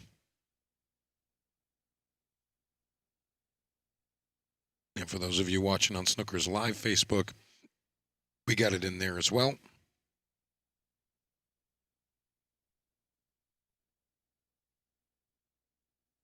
Sounds good, Colin. Perfect.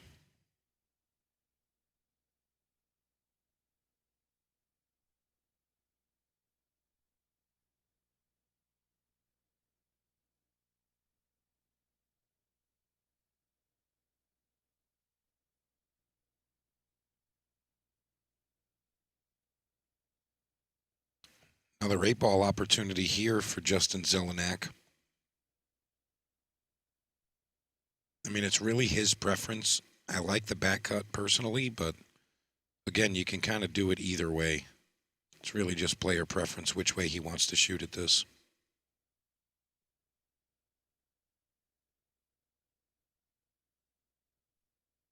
Man, he elects to get into a moving battle with Alex Jurovich.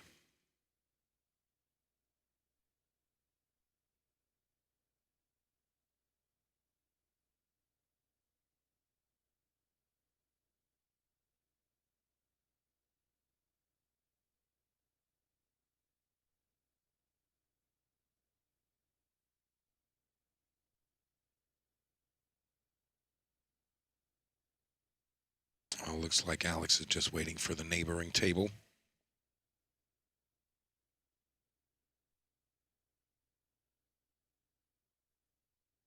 All right, big shot here for Alex.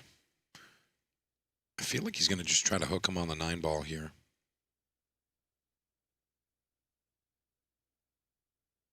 He's done pretty well with that. Great speed control. Doesn't leave him even a little sliver of that 8-ball. He's going to have to kick at this. Looks like Justin wants to elevate. Looks like a Mass A kick for him.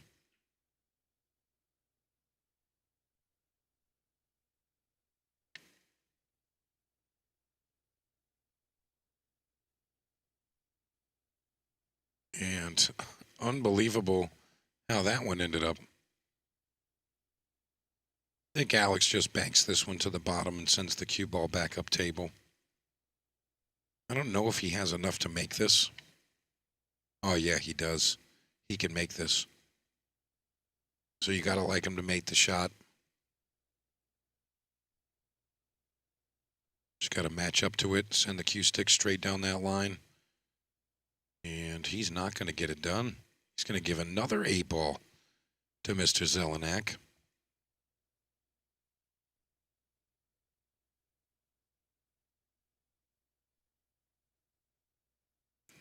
Really, same type of idea here. You really just need to make sure you pot the ball. A friendly bump on the 9-ball. And Justin Zelenak looking like he's going to get another one on the board. Making it 4-2. Adding some pressure here. Makes it a race to 3. There it is. Zelenak fires back. Missed opportunity there from Alex Jurovich. He's got to tighten those things up if he's going to hoist that big check and get that trophy. He's going to have to tighten that up a bit. I mean, if he can make the ball, obviously I like him making it, but if he wasn't positive, if that 9-ball was really messing with his vision, you know, messing with the shot line and sighting it, I think maybe you just send the 8-ball to the bottom rail and cue ball up the table. You know, you don't have to shoot anything. You don't have to shoot anything. Doesn't matter if it's the right shot, your shot, whatever. Just do what you feel in your gut. If you feel like you're not supposed to shoot a certain thing, even if it's the correct move, you don't have to do it. I mean, I've said this a million times. You know, just you have to go with your gut. You get down and you're like, hey, I like this shot. Although it's unorthodox, that's what I like. You kind of need to shoot it. If you're going to work against yourself, you know, there's no point in doing that.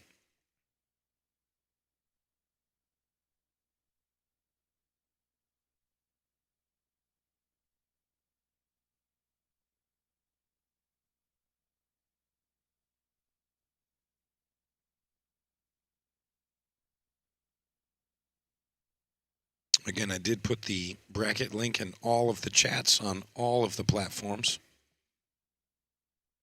Alternatively, you can just go to digitalpool.com and go to the search tab for the tournaments and just type in Snookers. It'll be the first thing that pops up.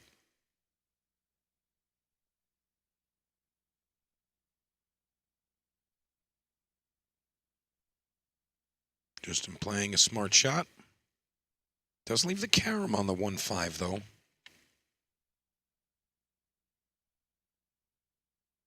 Really just need to float this one in. Not a lot of pace here, but you got to be super accurate.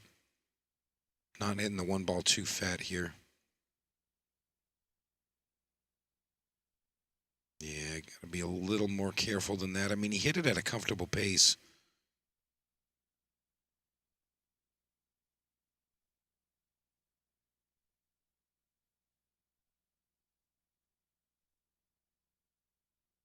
I like him actually cutting the one into the 6. Yeah, send the cue ball down table. That was the move right there. I prefer that one.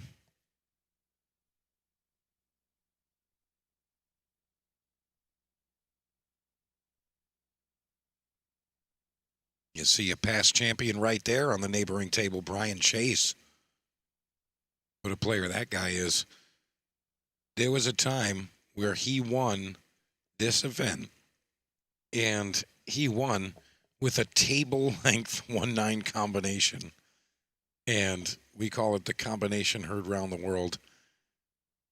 What an unbelievable shot, selection of shot, and execution, and the timing to win the match. Unbelievable. To win the match, unreal.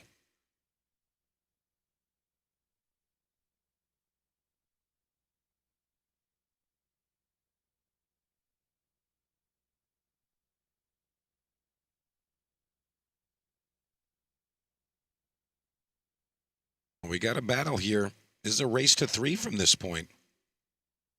Might as well call it a Wednesday night action tournament.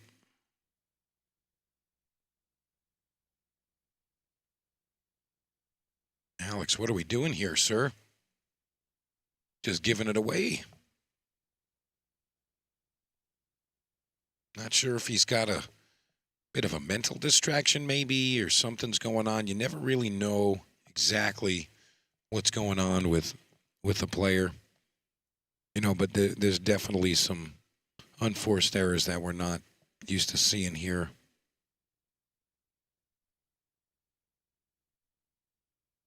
Alex has missed a few wide open shots there. Teflon Don. Yes, Nate is still in. Nate Senna.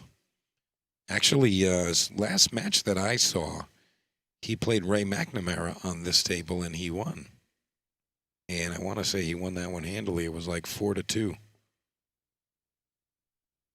Nate was going to 4. Ray was going to 7, I believe. But he won 4-2. Meanwhile, Justin Zelenak looking really good in rack number 7.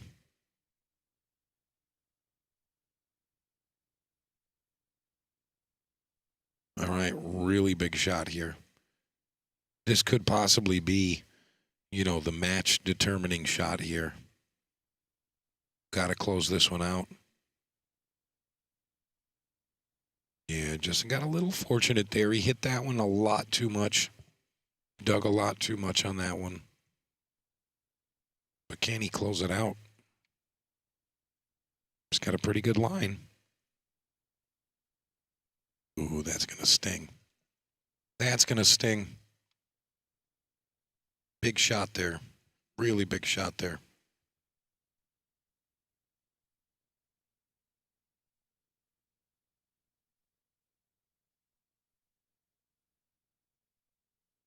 All right, Alex Jurovich to go 5-2 ahead. Got to make the 9. Got to make it.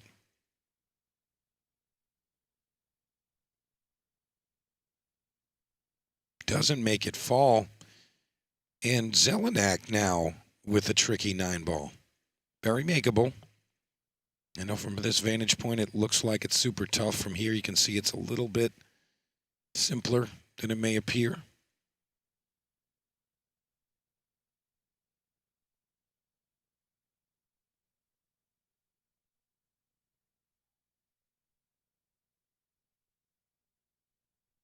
And he makes it happen. 4-3 now. Justin Zelenak tearing back. All right, Alex had the lead. And although he's still up by 1 game overall, Remember Zelenak going to 5 and Alex is going to 7.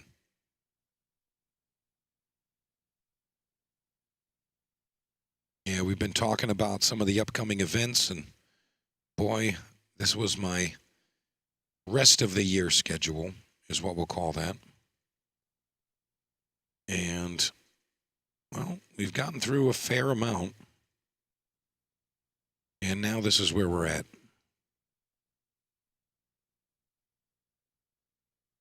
So, Snookers Classic, we're going to Nashville next week. You can follow me there if you want to get yourself a spot in the split bracket. Going to be a great tournament. A whole bunch of tournaments going on. And then we're heading to New York. Remember, that was a schedule change. It is not the 12th and 13th. It's going to be the 5th, 6th. It's the prior weekend. First weekend in September, I'll be at Rax in New York. And you can come play some singles.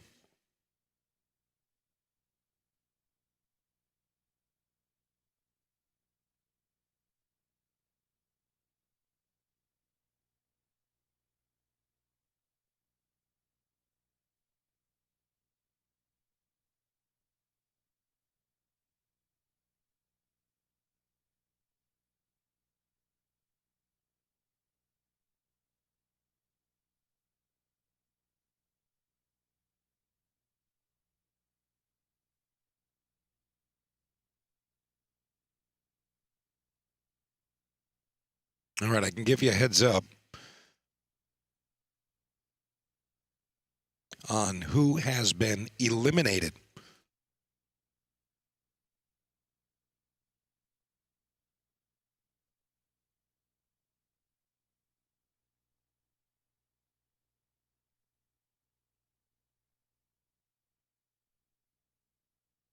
All right, here we go. Here are the players that have been eliminated. Jason Hogan, Abdu Jahal, Francisco Cabral, 5K is out.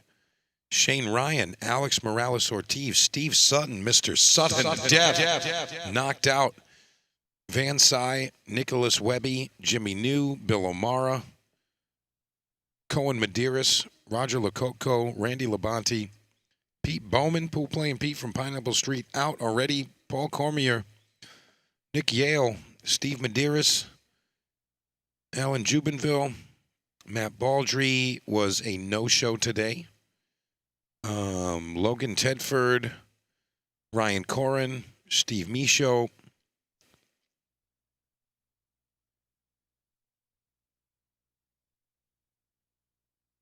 Now, this is a tough one here. Bat Rivishal Purana out. Trey Jones, Tiffany Vong, Nick Abrantes, Matt Bonarigo, Ken Ludi, Keith Trafton, James Tedford, Gary Henderson, Fawad Nassar, Dave Morganelli, Chuck Johnson, Will Ailey, all eliminated. Every one of those guys out.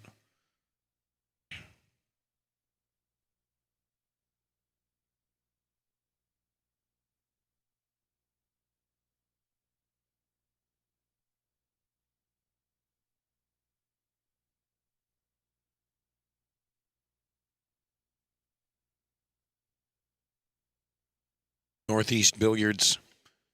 Yeah, I see your comment there. Northeast Billiards on YouTube says, I've always said that the level of the tournament is really about who gets out with 5, 6 balls, not breaking runs or anything, breaking or jumping past 3 or 4 racks has all been fumbles on the 8 or the 9. Yeah, totally agree with what you're saying there.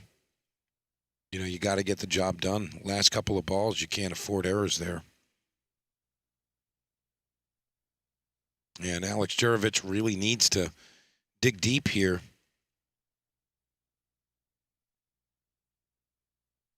You know, Justin Zelenak is a good player, and he's right there.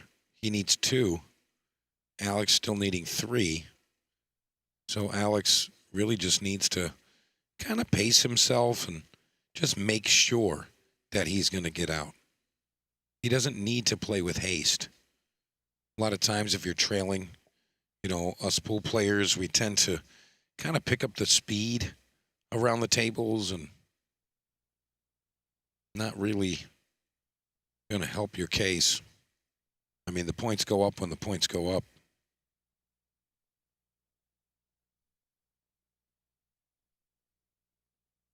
Mitch McKinnon, got it. What up, my man? Yeah, he's rooting for Ryan Lima, Nate Senna.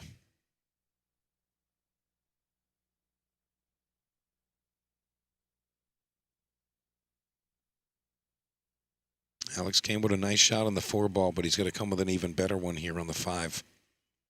Just needs to make it and get himself at least off the rail where the 5 is now. Yeah, big shot there.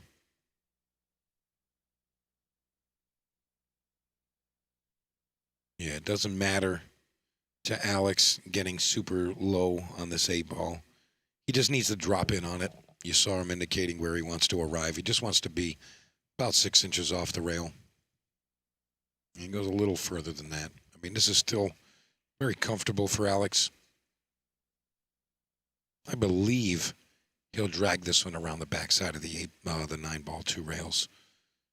Although the way he's cueing, it looks like he's going to go touch of inside, stay on the far side of the 9.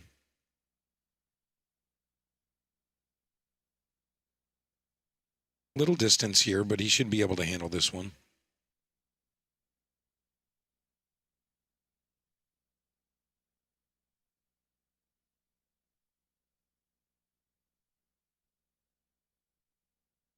All right, here we go to make it 5-3. Oh, big 9-ball there. Big shot. 5-3 now. Alex Jurovich keeping it a race to 2 here. Big deal. Really big deal.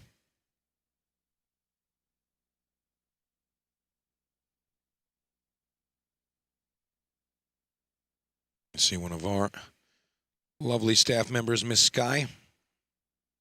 Sky out there taking care of the players today.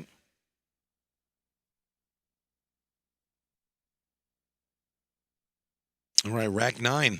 Jurovich is up 5-3. It's a race to 2 from here.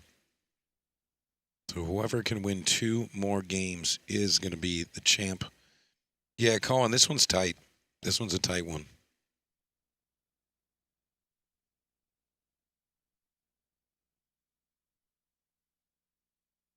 All right, decent break there, but definitely not ideal either.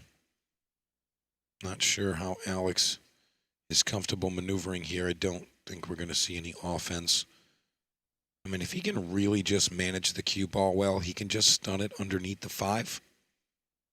So he'd bank the blue 2 ball up table, just stun that cue ball right under the orange 5. Really not a ton of cut angle here.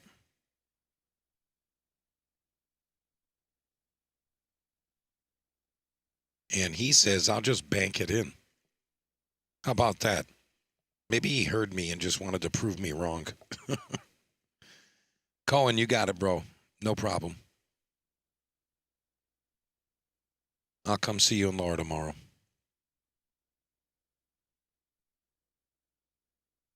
I mean, Monday. Keep thinking it's just going to be tomorrow, but we got another whole day of pool coming at you tomorrow. Wow, Alex really getting fortunate there and unfortunate at the same time, but dogging the shot, man. Dogs the 3. What was he going to do? He dogged position, dogged the shot itself. Now he's in a really funky spot.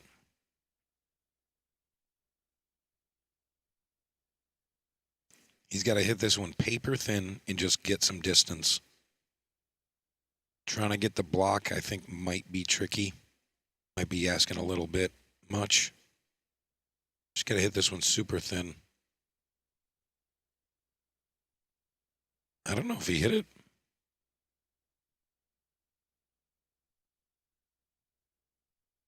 He didn't. Well, that's just under as thin as you can hit it.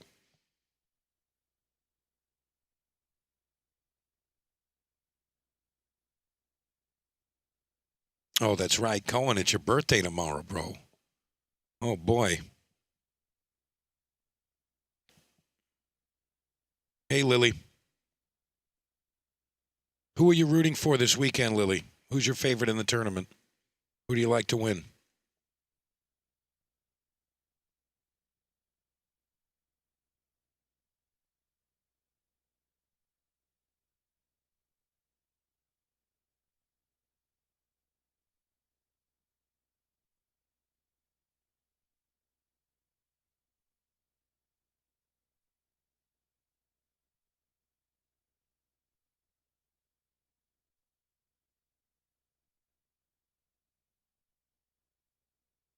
All right. Big shot here. It's going to come 2 to 3 rails around here.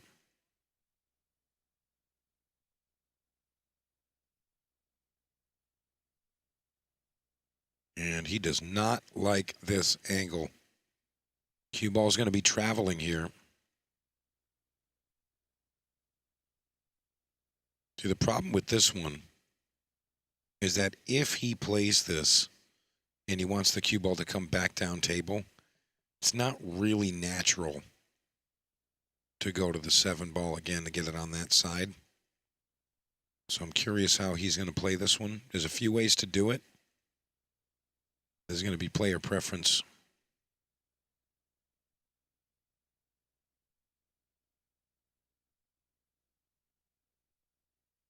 Yeah, that was a big mistake. Big mistake. Yeah, really big mistake here.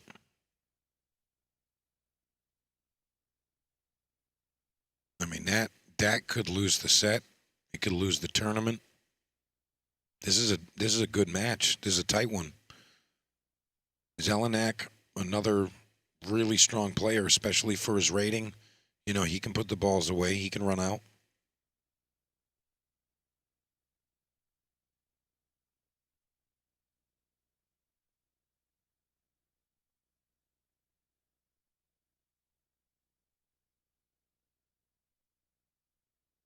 Got to hold it together here.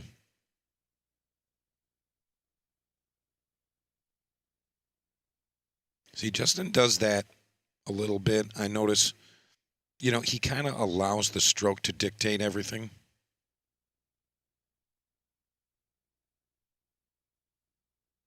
Yeah, Jason, I was joking about that earlier about playing in the tournament. You know, I saw like a couple of missed shots in a row, like just goofing on the rail. And I said, wow, if they're going to miss like that, I should have played. But, I mean, I can't commit to any pool.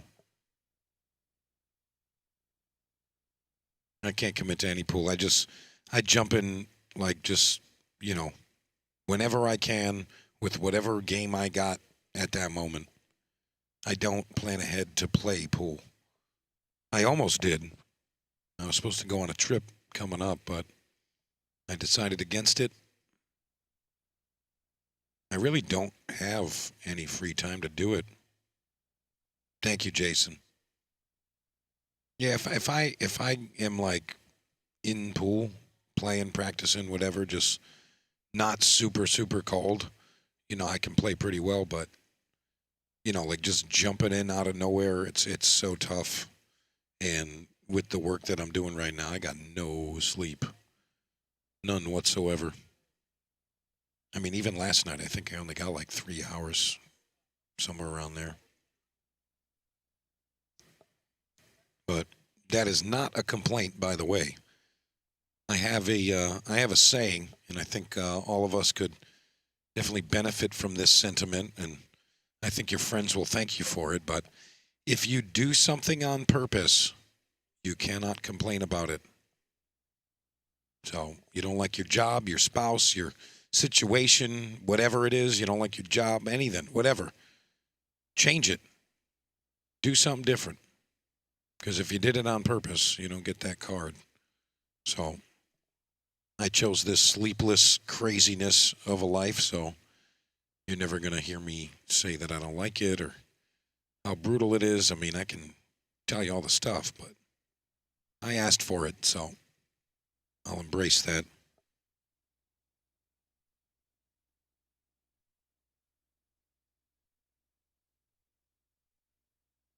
Yeah, Jason, Cephaltensin's down here. I didn't see DJ Hopkins. I didn't see him. But I do think that, you know, Cephal, he's another guy that could totally get it done. He's got a super high gear. I got to be honest, I miss seeing Choney around. Choney Tenzin. Pop Dukes. And, you know, just because we're talking about the Tenzins, I thought that they were brothers. That shows you what kind of genes they have. They're father and son.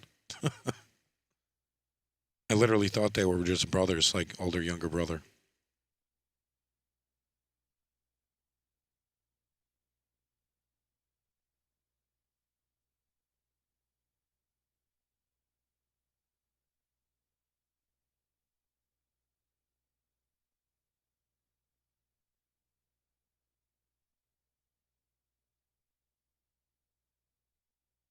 Yeah, this is such a critical rack right here. Double hill or a loss.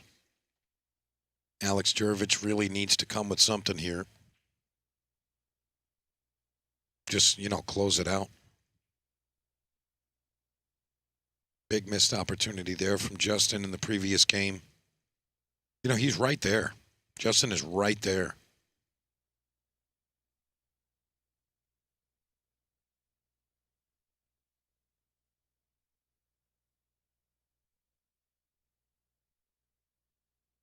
Doesn't want to be on the rail here.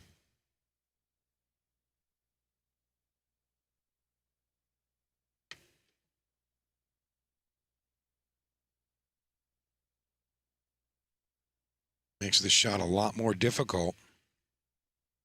Yeah, you see. And he's going to get a little bit of good fortune. Two ball has paint. He can hit just a touch of that blue.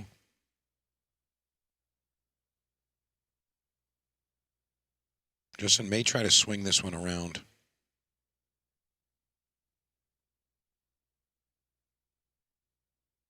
Look at the positioning of the cue ball. Unbelievable. There's a chance he makes the 8-ball here, though. Good chance.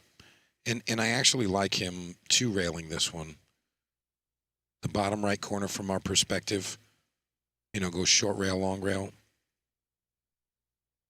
And the reason I like that is I feel like the hit and the combination is bigger. He can also do this. One rail kick is okay. Because he can also come off the back, you know, the top rail. He can come off the back of the long rail, carry him off the 2 and make the 8 that way also. But the way he's doing it here, he still has a little bit of vision on the 2, which is not terrible. It helps the ease of the shot, but yeah, legal hit, but still trouble. But I mean, Justin's got to go down the table.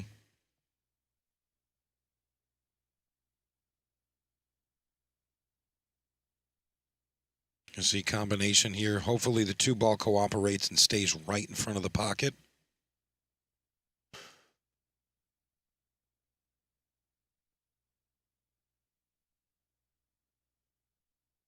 Now this is the big shot.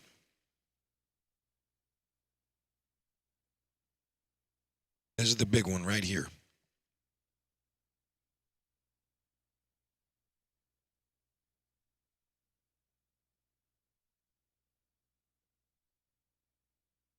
I mean, he doesn't contact anything. Does not contact anything.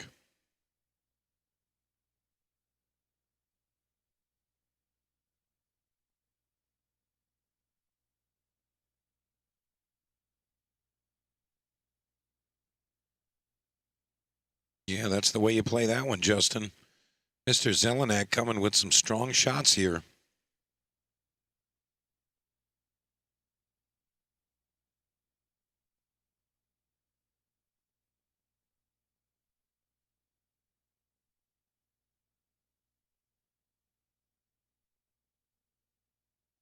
All right, 2-rail kick.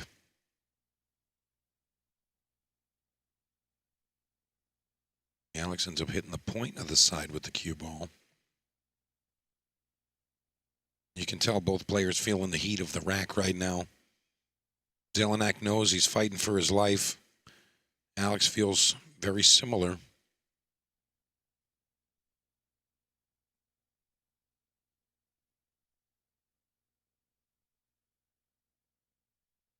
Doesn't quite get where he needed. And this combination definitely on. It's all about the cue ball, though. Cue ball's coming out of this one hot. You could spin the ball in. Not sure if Alex is a favorite. Could possibly try to bump the 9, hold it. And he doesn't even shoot offense here. Now, in that situation, I don't blame him.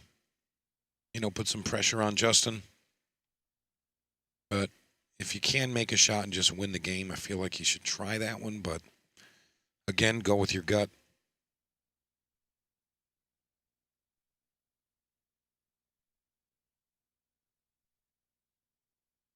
All right, huge shot here. Justin Zelenak going to the air. Favorite to make contact here. And he does not get over the 7. Looked a little quick on the execution timing there. Didn't look like he fully committed. You know, that trigger, that internal mental trigger, didn't really click just yet. So a chance to run out and win the match right here from Alex Jurovic. I'll say it right now. If he gets out right now, runs out, I like him to win the tournament.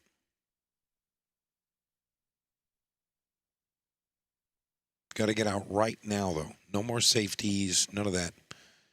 You get the open shot, the table's open, balls are there, you have to do it. Got to shoot him in.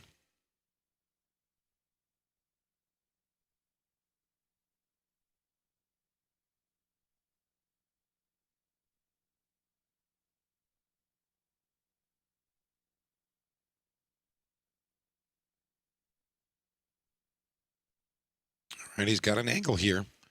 Wants to cross the center line of the table here. He's going to pocket the orange 5 into that corner pocket. Come back through the center of the table, but he wants to cross the center. Doesn't want to stay straight on the 6. He wants to have a bit of an angle.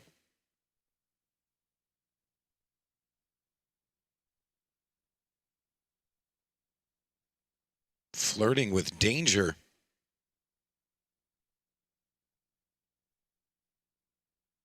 I believe we're in the top 48 at this point.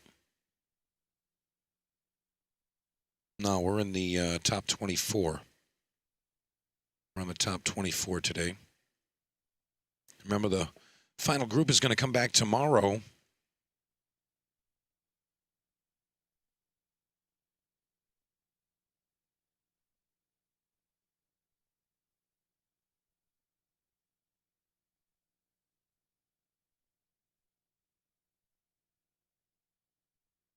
Uncomfortable 6-ball here. I mean, he's on the right side of it, though, at least. When he made the 5, he didn't really get enough rotation on that cue ball to pull him down into that ideal spot. Almost scratched on that one, so essentially I feel like this is the match winner here. Shoot this one, get good shape on the 7, you win. Yeah, that was not even close. Did not even tempt the pocket.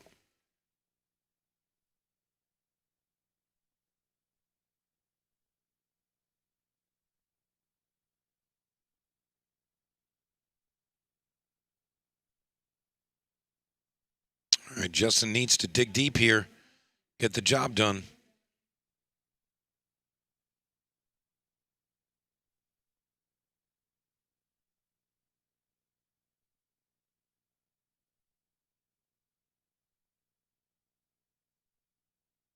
All right, seal the deal, Justin. Get yourself on the hill. What a match this is, huh?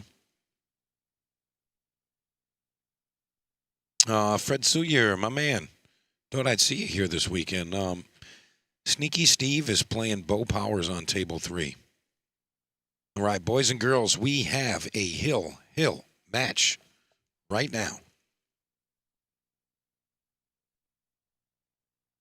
And if you're not sure what hill means, find something else to be interested in. Now, if you don't know what hill means that both players need one game to win the match. It's down to the final rack.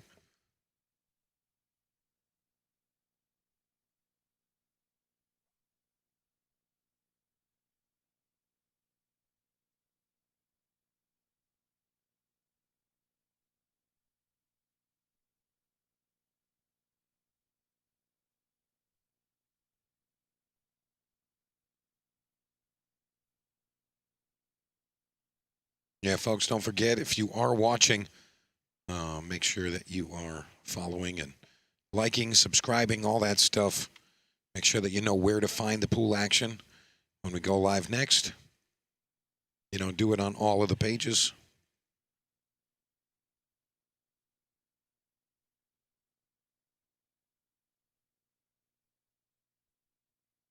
Got to get that free subscriber count up.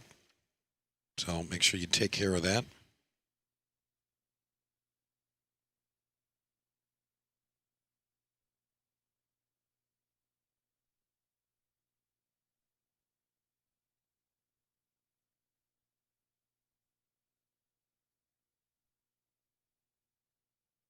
Alex quite literally scratching his head at this one. All right, push out it is.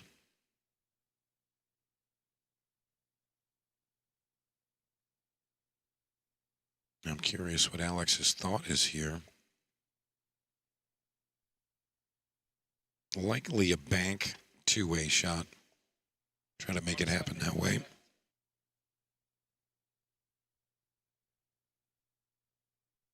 So I'm not sure if Justin likes it or not. I mean, it looked like he kind of just shot at it. Didn't really have a plan. Now the 2 passes the 6 to hit that 4 sitting in front of the pocket. So this is really a big opening shot. Just needs one rail shape. Make sure Sky doesn't give him a flat tire on her way by.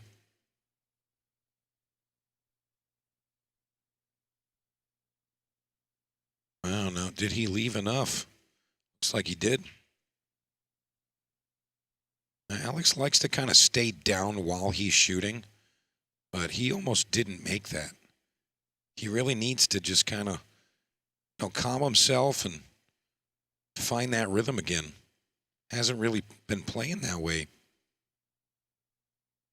And I like that he's looking at all of his lines, getting some references, but, he hasn't been the sharpest in this match.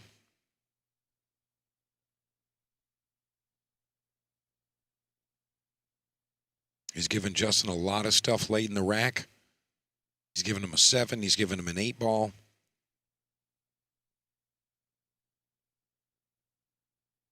He's also given him a 9 ball.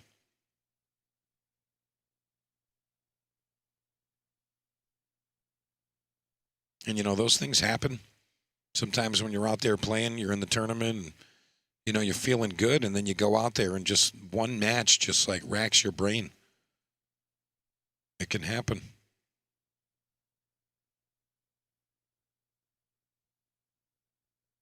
I feel like he wanted to leave himself a little more angle than this. Looks pretty straight to me. Might be able to just nip draw just a touch. Play the 5 to the side. Might be all he really has there. If he's that straight.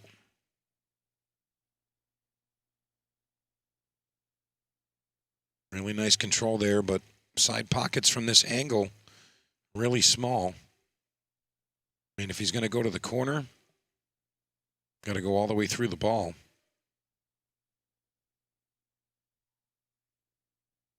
Side pocket offers a little bit better position, naturally.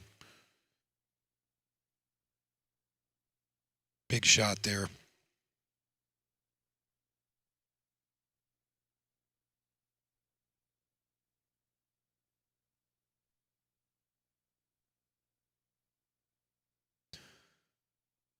All right, 4 balls remain.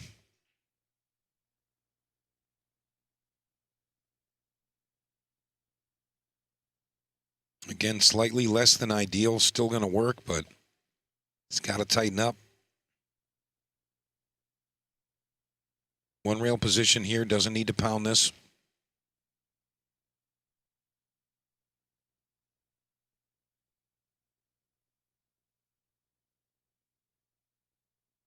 And it looks like he's got the angle to just draw. No rails needed here. Ideally, you draw back about a foot and just play the 9 on the side. Got to make sure you go all the way through the ball here.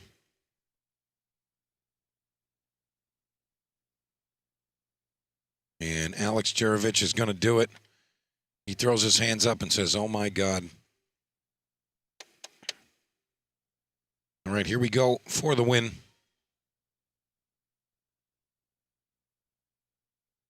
And he gets it done. What a match between these two.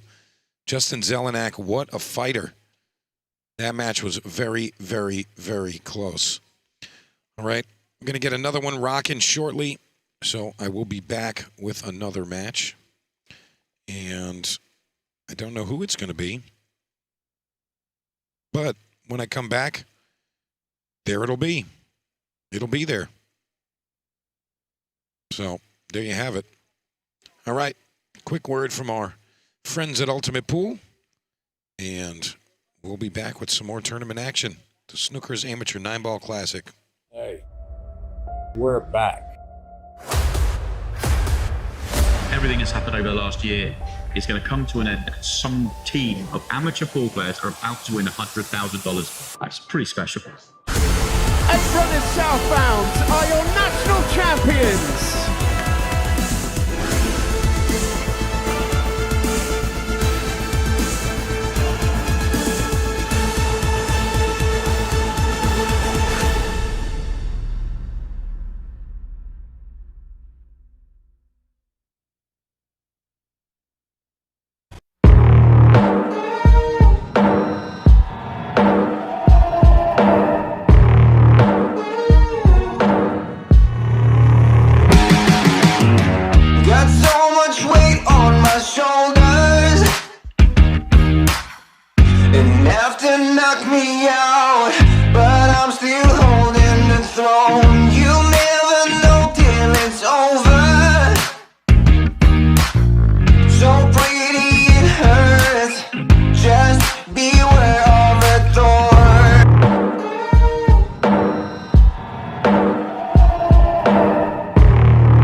All right, guys, it took a break for a little bit there, and I hope you liked that. I put up both Table 1 and Table 2's scoreboard for you.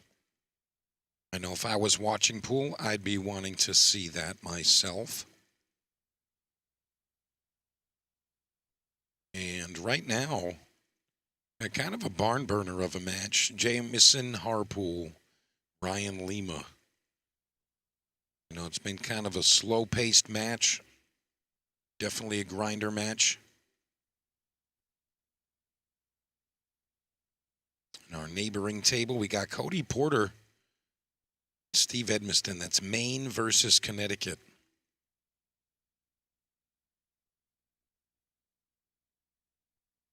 Just saw Cody playing on table number 4, and he took out Ned Masery.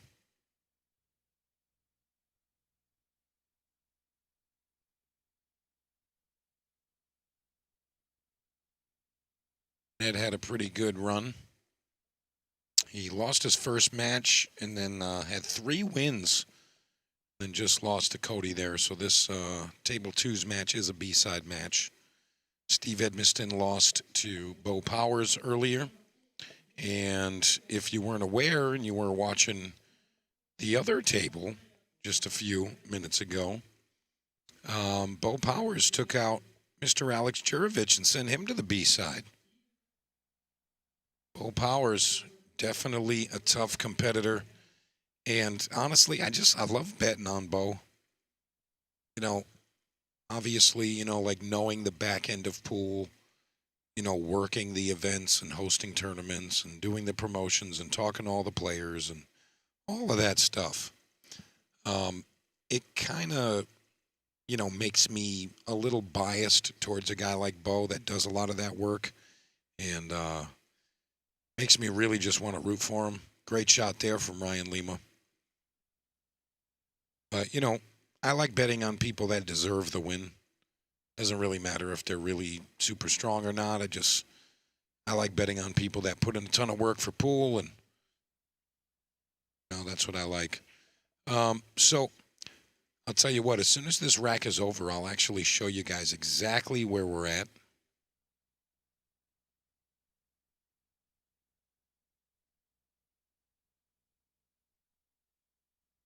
Show you exactly where we're at.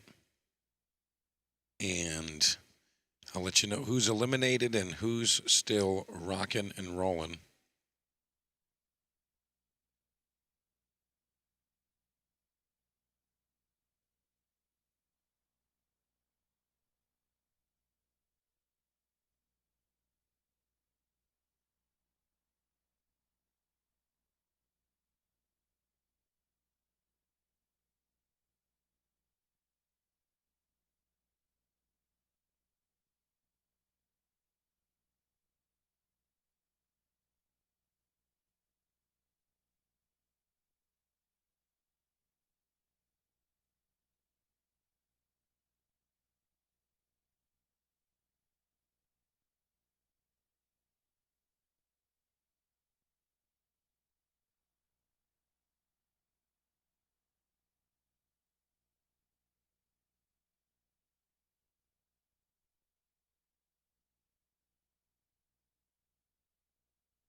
Jamison knows how big this 8-ball really is, so he's taken ample time to get situated here.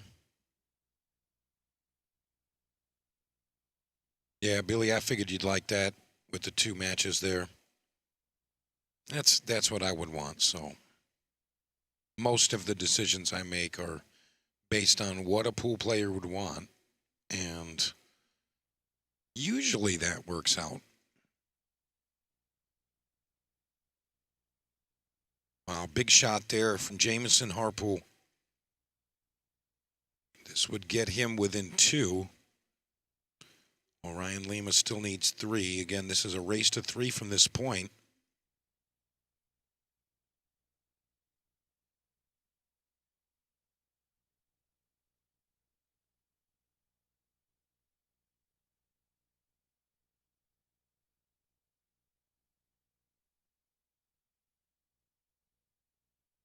Huge 9-ball here. And he fires it right in. All right, so give you guys a quick heads up. All right, here we go. We're going straight to digital pool, right? And I'm going to show you exactly who's where and doing what.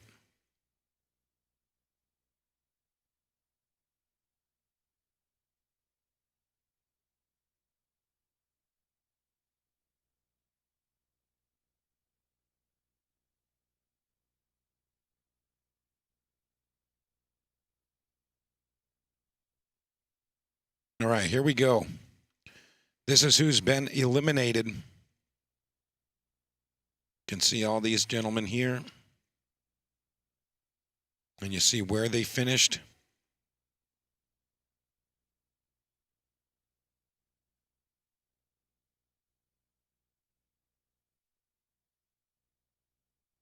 Couple of good runs in there.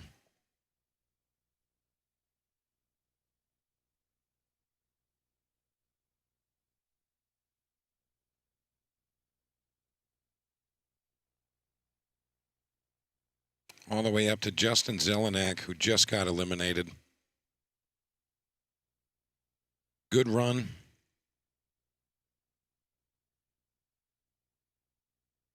But I will tell you, undefeated players, I'll tell you who they are right now. And this is going to be in order on the bracket, okay? So, Bo Powers, undefeated, currently sitting in the 5th, 6th position. Jake Raquel and Keith Platt are battling right now. Keith is on the hill. He's up 6-2. The winner of that ends up in the same position as Bo. Also battling on the winner's side, Ben Haw and John Ferroni. They are currently 4-2. Ben's going to 7. John's going to 4. That's a 4-2 match right now. Winner ends up in the same position as what I said, the 5th, 6th position, coming back tomorrow. And also undefeated, these two gentlemen that you're watching right here, Jamison Harpool and Ryan Lima. You see the score there. B-side matches in 13th through 16th right now. You got Ray McNamara, Nick Manfreda, and Rob Dennis going at it right now to fight to play against Ray in that round. Brian Chase. He's sitting in the 13th through 16th position. He's waiting for the winner of Rob Deal and Josh Sassinger. Steve Roman. He is also in the 9th through 13th through 16th position. Cody Porter and Steve Edmiston are B match here. Table 2. The winner of that will play Steve Roman. We also have Dev Bhattacharya and Steve Mack playing each other. Even race to 6. Winner comes back tomorrow. So that's who's left. Dev, Steve Mack. One of those players is going to be eliminated. Steve Roman, he's going to play the winner of Cody Porter and Steve Edmiston. Then you got Brian Chase playing the winner of Josh Sassinger and Rob Deal. And then Ray McNamara, waiting for the winner of Nick Manfreda, Rob Dennis. The winner of Ray Mack's match will play Alex Jurovich. Alex just lost to Bo Powers, who again is furthest along in the bracket. He's sitting in the 5th, 6th position overall. And he will play the winner of Jake Raquel and Keith Platt, who are currently 6-2 in a 7-5 race. So Keith Platt on the hill. Keith beat Steve Mack the prior round 5-3. And He won his previous match 6-2 and 6-4. So Keith beat Cody Porter in the opening round. 6-4. Keith's having a great tournament. And rightfully so, he's a strong player.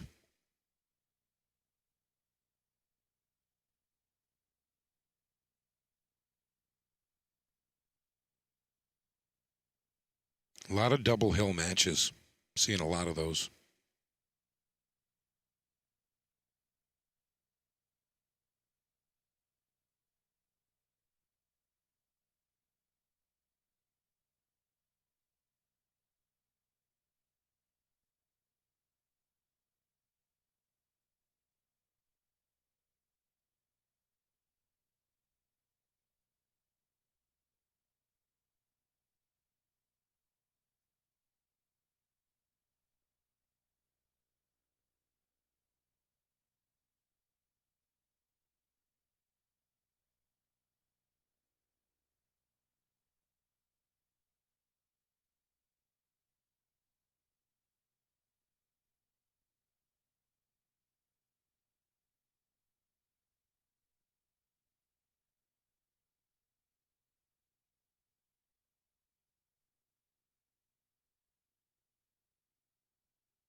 I'd love to know what you guys are thinking. I mean, you guys know who the players are and who's doing what. I just gave you a rundown of everybody that's doing anything.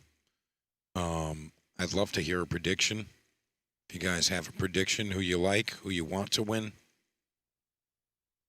Doesn't necessarily have to be who you think is going to win. Who you want to win is fine too.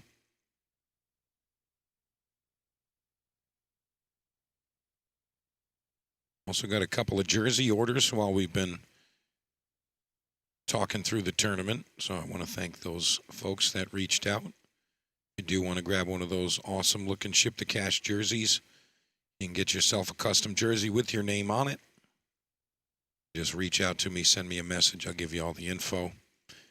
Get you situated.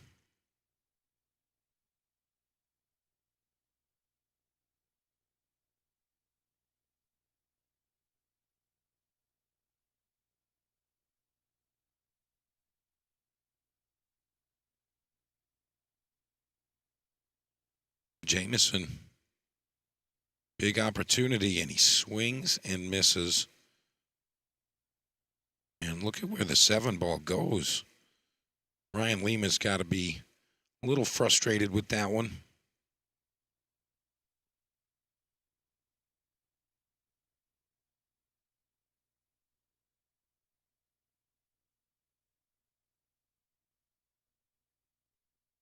Looks like he's just trying to thin it, come around the table.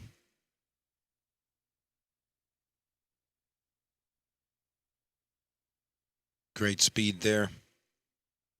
You know, Ryan Lima, he's a guy that really can play great. And especially here, you know, he's comfortable in the room. He knows the tables. But I feel like, you know, he just needs to stay focused to do his best. You know, but he's someone that can go the distance. He's won tournaments. Jameson, relatively new, but again, you know, a new player, and he's got the low rating. You know, very dangerous, very dangerous.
All right, so Jameson, big opportunity to get on the hill here. Make it 4-4.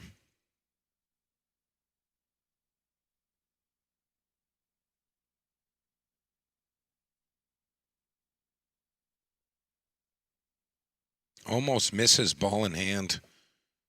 But I mean, those are the things that he does, you know, being a new up and coming player.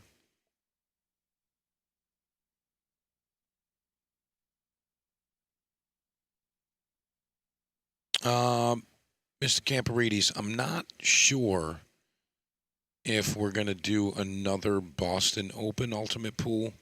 I know that we'll have another in the area at some point. It's not on the schedule for next year. Of course, anything's possible, but, you know, we need the right venue and the right hosts, really, and we could do that. But I'll be honest, if the league kicks up in our area, like we see a lot of support and a lot of players getting involved, that is a key to getting that to happen. So if you guys out there watching do want to see another Ultimate Pool regional event, you know, big time production, all the good stuff, if you guys do want to see that, the best way to do that is to just get involved in the league. You know, promote the league.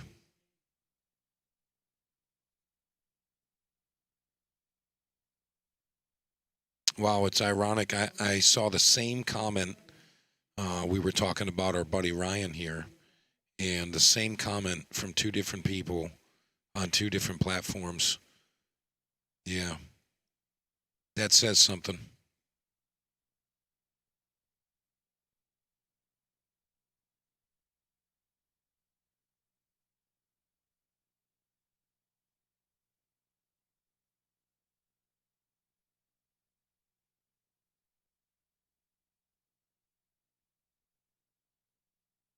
Yeah, that was a really big rack there for Jameson. And I got to be honest, I mean, I feel like Ryan Lima got the short end of the stick there. You know, Jameson's doing what he's supposed to do, but, like, got to be frustrating. You know, he gets the hook. Ryan plays a nice thin safety.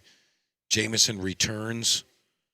I mean, with a 100-point gap, Ryan should be getting more opportunities at an open shot, but he's just not getting those.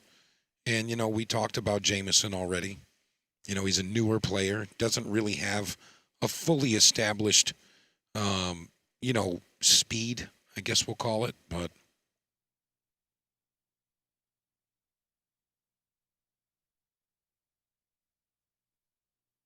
yeah, but I mean, you guys are, Billy, you're talking about the Ultimate Pool Boston Open. Yeah, I mean, don't forget that you can play in any of them. You just have to sign up. But, I mean, these events are so popular that we put on.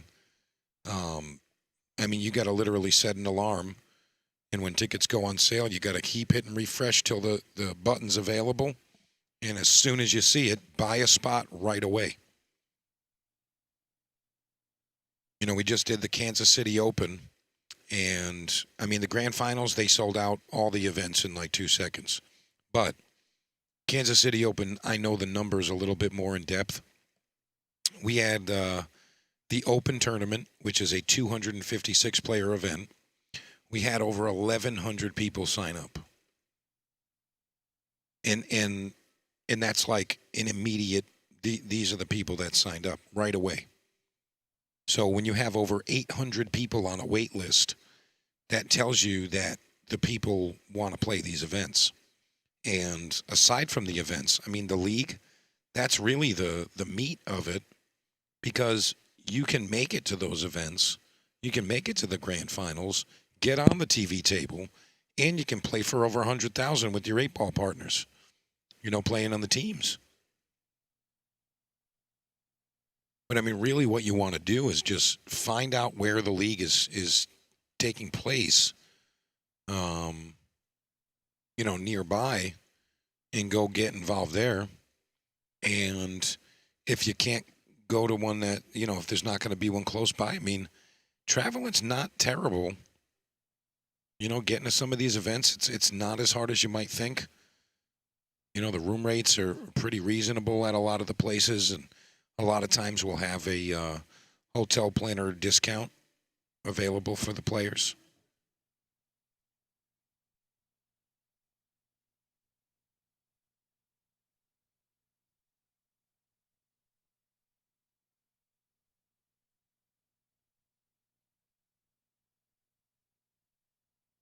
All right, so I noticed that table 2, they're not keeping score for us, but I can tell you it's 3-1 Cody Porter on table 2.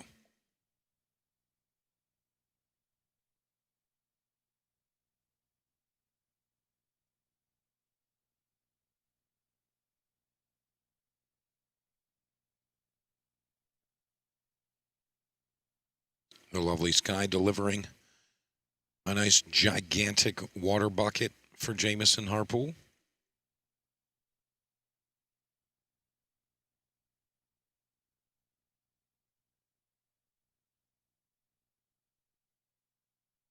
That's a Keith Platt victory walk, I can already tell. So Keith won his match against Jake Raquel. So Keith is undefeated in the 5th, 6th position. Really nice stuff there.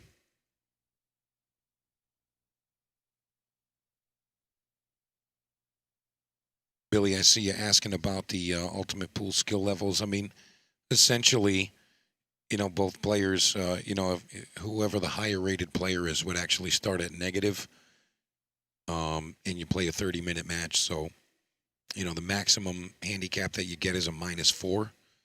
So if you're playing, one of the best players, they would start at -4, and they've got 30 minutes to get ahead of you. So they need to be ahead of you. That's really how it works.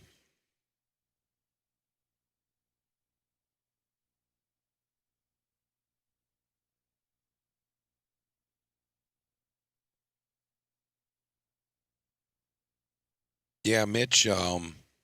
Boston Open was a cool event. I'll tell you, I mean, I have so many things on the calendar, and obviously, Ultimate Pool is a blast. But I mean, there's so many good tournaments. Just come visit me.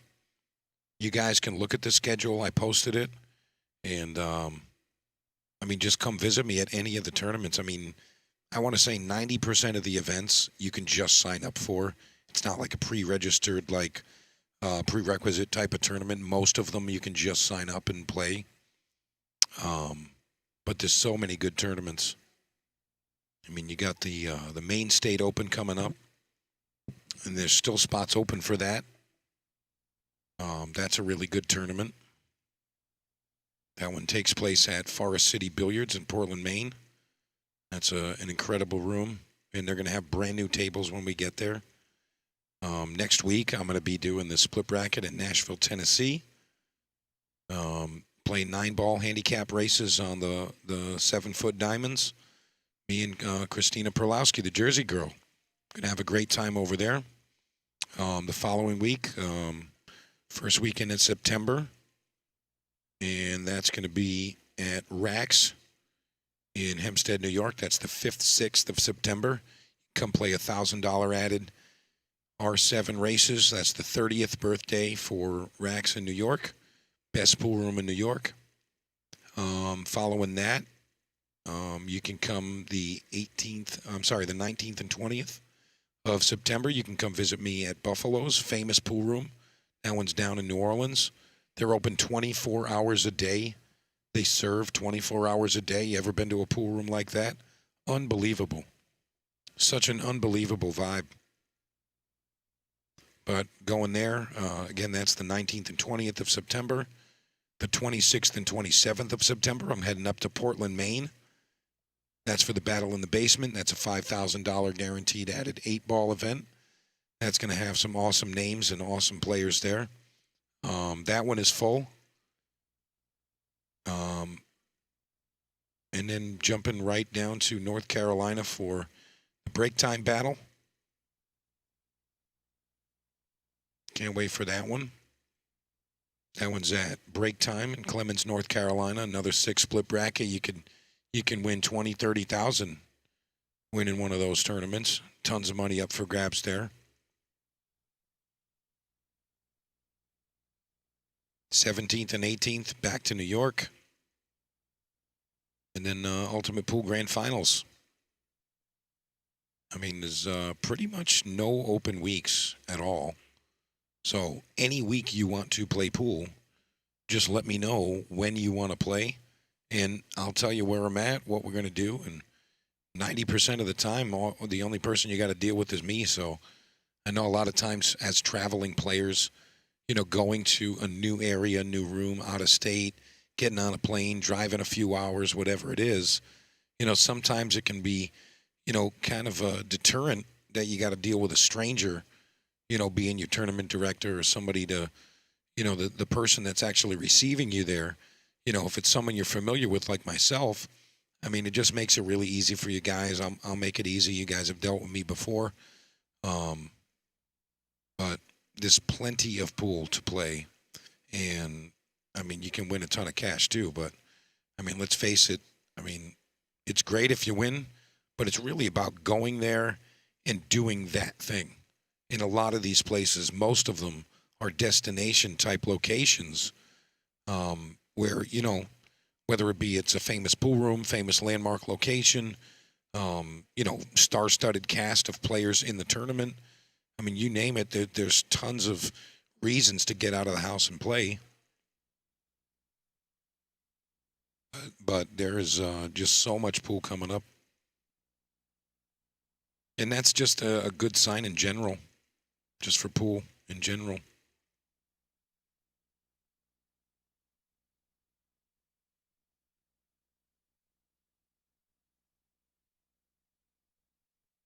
Wow, great shot there from Ryan Lima.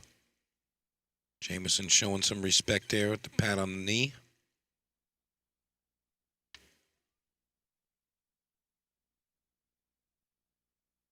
Another big 9-ball here.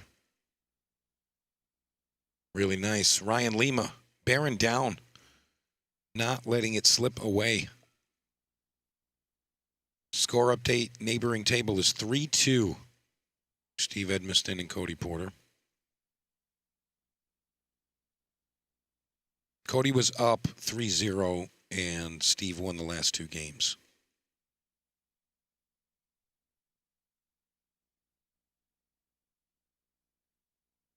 Yeah, again, we were just talking about some of these events here. I mean, so many coming up.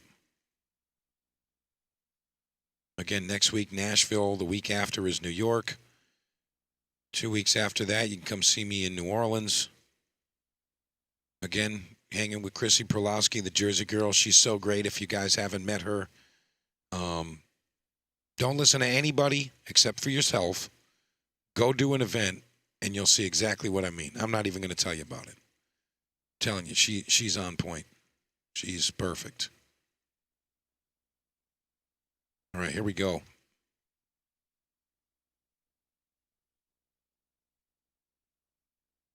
Big break there, but it's going to be dry.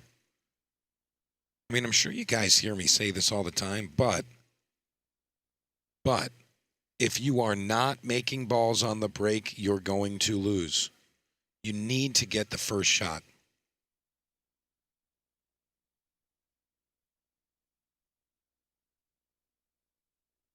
Need to make balls on the break to win matches. You cannot break dry.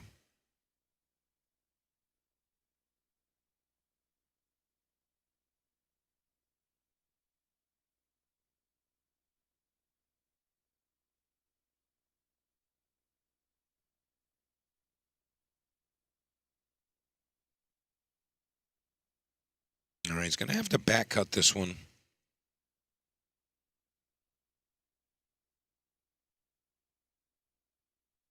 The 2 passes the 6. He can make it. He doesn't want to go too far up table. You know, he wants to stay reasonably positioned for that red 3 in the side. Might see him play some inside spin, which would be left in this case. Oh, that's just painful. I mean, if I'm Ryan Lima, I might give him the ball. unless there's something like the 6 is wired or it's guaranteed to go in off the 3 or something. You know, I feel like no matter what you do here, unless you make a ball and get position, you're going to sell out.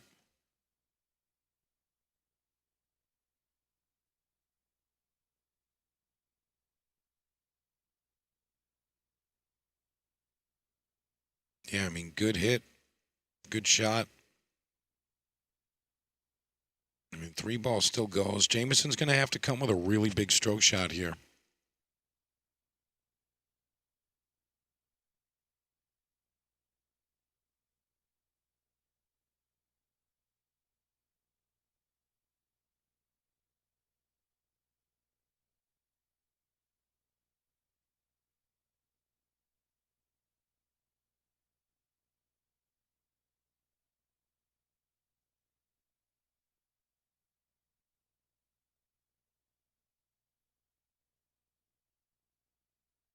Well, I mean, he went for it. Had a huge stroke on it, but not getting it to happen.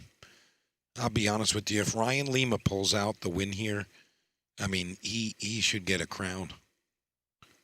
What a tough match he's had here. You know, he's playing well, and he's just kind of getting the short end of the stick. You know, like in that situation there, he hit the far point. 2 ball comes back up table instead of banking into safe territory. You know, a lot of things like that, those trivial rolls, those things have happened quite often for Ryan in this match. And Jameson's come with some really strong shots, too. He really has. Don't forget, guys, I do have chat up on most of the platforms. I can see pretty much everything. You just got to speak up and let me know that you're saying something. Hey, Rick Silva, I see you, brother.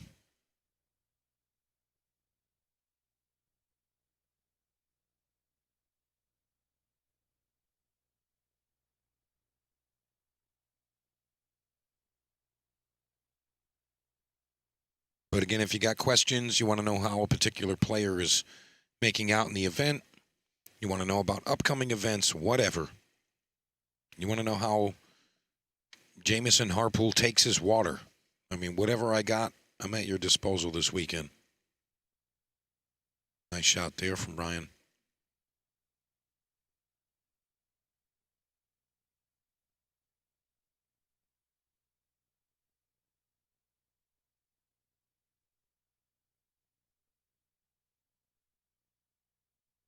The race here is a 5-7 race, so Jameson needs 5 and Ryan needs 7. So it's a 2-1 race at this point. And our neighboring table, Cody Porter and Steve Edmiston, that is 4-2 in favor of Cody. I know they're not keeping score, so we don't see the scoreboard adjusting there. But it is 4-2 right now in favor of Cody Porter.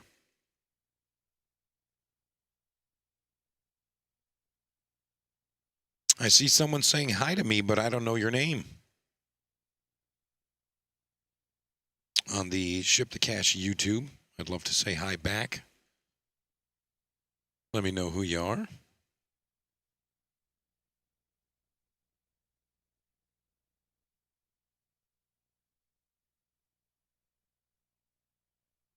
Hey, Marco, how you doing?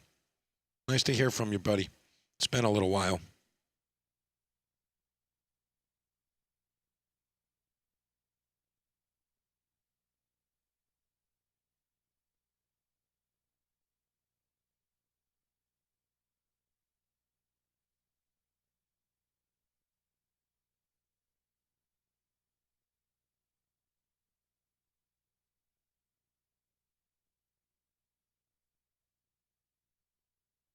Like, even that right there. Like, yeah, he missed the shot. But it's just like, it's kind of like irking Ryan, some of the ways that these balls are reacting for him. Tassin asking where he can find the bracket. I posted the link earlier, but I'm going to do it again. Do it right now.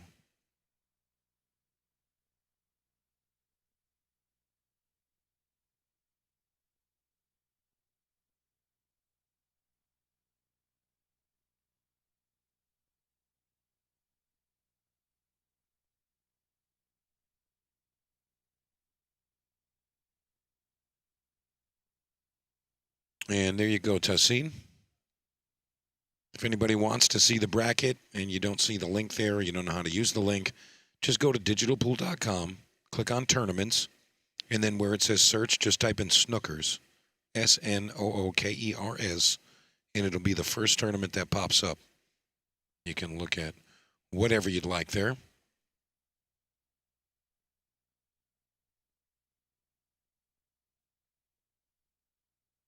And if you guys are watching on any of the socials, I want you guys to make sure that you react to that. Just make sure that the algorithm knows that you guys want to see this. It helps out a lot. Hit the thumbs up. If you're on YouTube, hit the thumbs up there. Heart react. Push the buttons.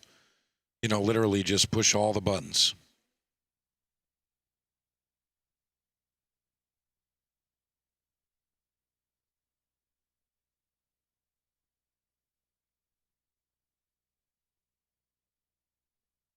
It's a huge help, and it's free.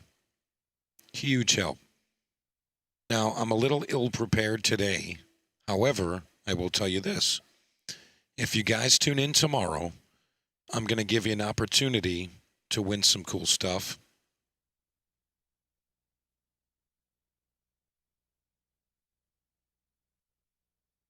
I've got a great collection of stuff here. I've also got some awesome custom jerseys, if you just want to try to win one of those.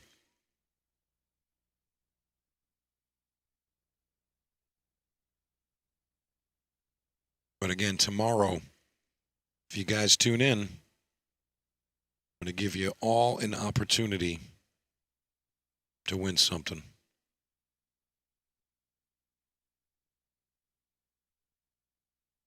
Oh, Ryan, what are we doing here?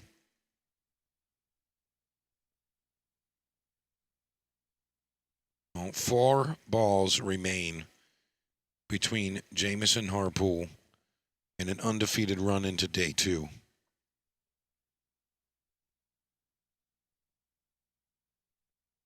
Evan Broxmeyer, the Hebrew Hammer. He says, what is the highest Fargo rate in this event? Well, it was maxed out at $6.99, so I think we have a couple of $6.97s and $6.98s, a couple of those. You got Steve Mack in there, he's high 600s. You got Ray Mack in there, he's high 600s. You know, like $6.98, $6.97, they're way up there. So this was a maximum $6.99, 700 under.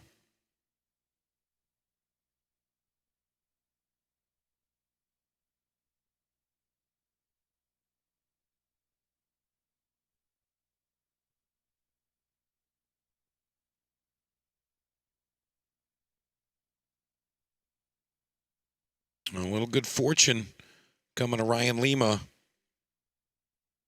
You know, Jamison scratching in the side pocket there. Ryan's got to hold this together and finish up.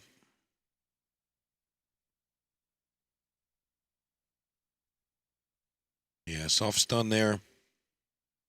9 balls going in that pocket, 1,000%. Pow. All right, double hill. Both players needing 1 game now. And again, I got to speak on Ryan Lima and him holding it together right now. You know, there's been some really tough things to fate in this match so far. And I got to give him some credit there, so thanks, Evan. All right, if you guys are rooting for Jamison Harpool, put it in the chat. If you're rooting for Ryan Lima, put it in the chat. And again, we're going to be right back at it tomorrow. And I'll be honest with you. I'm starting to think a little differently about who I might think the favorites are, just looking at who's making it through. I mean, you got a ton of action on the B side. There's a lot of great players still kicking.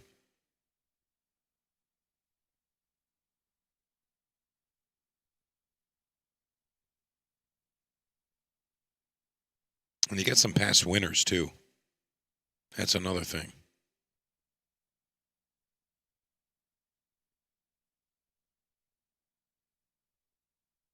All right, massive break there. Nothing going to fall. Completely dry.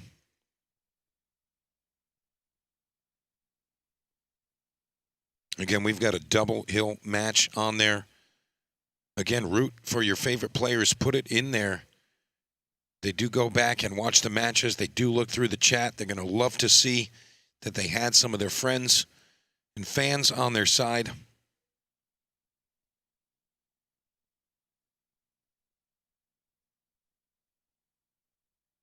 Yeah, dry break, but Jameson looks like he's got a plan here. I'd like to see him maybe stall into the 4 and try to hit it full, bank the one ball up table. He went the opposite direction. That's going to work too. Call me crazy, but Ryan might fire the kick at this 1-9. It's got an angle going into the 8 ball. There's a chance it goes like cross-side. What a shot this will be. Well, he doesn't get the 9 ball to fall. He makes legal contact. Call that one delay of game.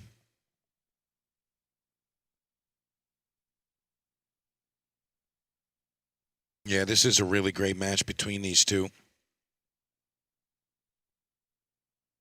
You know, you really just have to try to understand what it's like to be under the stress of the event and your positioning in the tournament as you move forward. You know, to a lot of folks on the outside, it might seem like you just go up there and play some casual pool. And, of course, you know, maybe some people can do that, but 99.9%, they're going to feel some heat when they're in an event. And especially with the eyes on them, people watching on the rail, on the broadcast, wherever. And, you know, you really just have to, you know, give them some credit, you know, just knowing what kind of things those are. I got to be honest, you know, there hasn't been any, and I'm probably going to jinx us a little here, but there hasn't been any, like, haters, you know, tuning in so far today. You know, talking smack like these guys are terrible. I can beat all these guys. Well, yeah, but if you were in the event, then you could talk. But they're not. So, you know, it's like it looks easy from home. Ryan Coran, got to pull for my good friend Ryan here, but was warming up with Jameson today. Mad respect for him as a player and a person. So he's got some experience with them. He says both have been playing real great. Yeah. Steve Nelson says Raymac's going to come through the B side and take this event down. Very possible. He's the only person to win it 3 times, and he's in the tournament.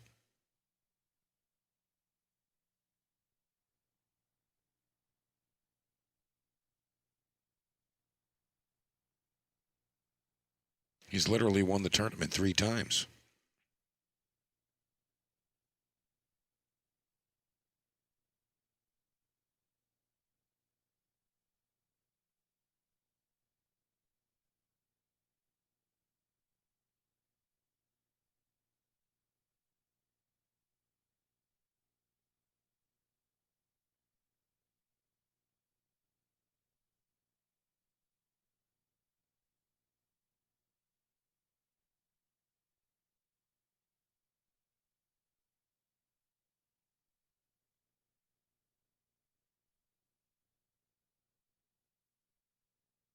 Huge shot there, but he doesn't have shape on the 2. Looks like he might have just paint.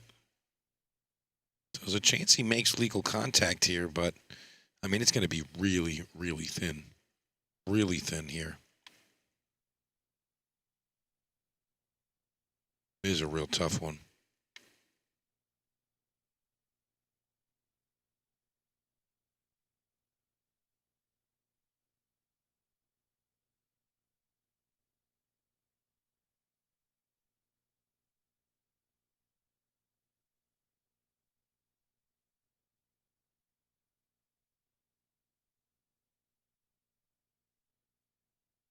I mean, in that hill, if he leaves Ryan Lima an open shot here, Ryan's a very heavy favorite to just run out. Everything's sitting pretty well. Everything leads to the next ball pretty naturally. This is a huge, huge situation here.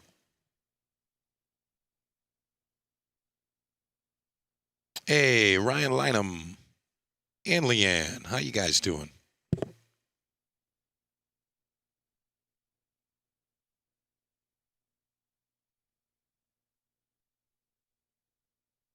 That sounds like Leanne said, tell him I said hi, and now it's both of you. I thought you guys would have been down here sweating it a little bit, but I'm sure you tied up doing something. It is a Saturday, maybe you're racing. Not sure what's going down there. Big shot here. Let's see what Jamison does. Wow. Wow. Unbelievable. Did you see that? He landed on the 2-ball. Landed on it and goes straight into the far rail. Unreal. All right, Ryan Lima, he's got to come with a nice shot here. Bank it up table. No. I mean, it looked like he was maybe trying to go behind the orange 5 there.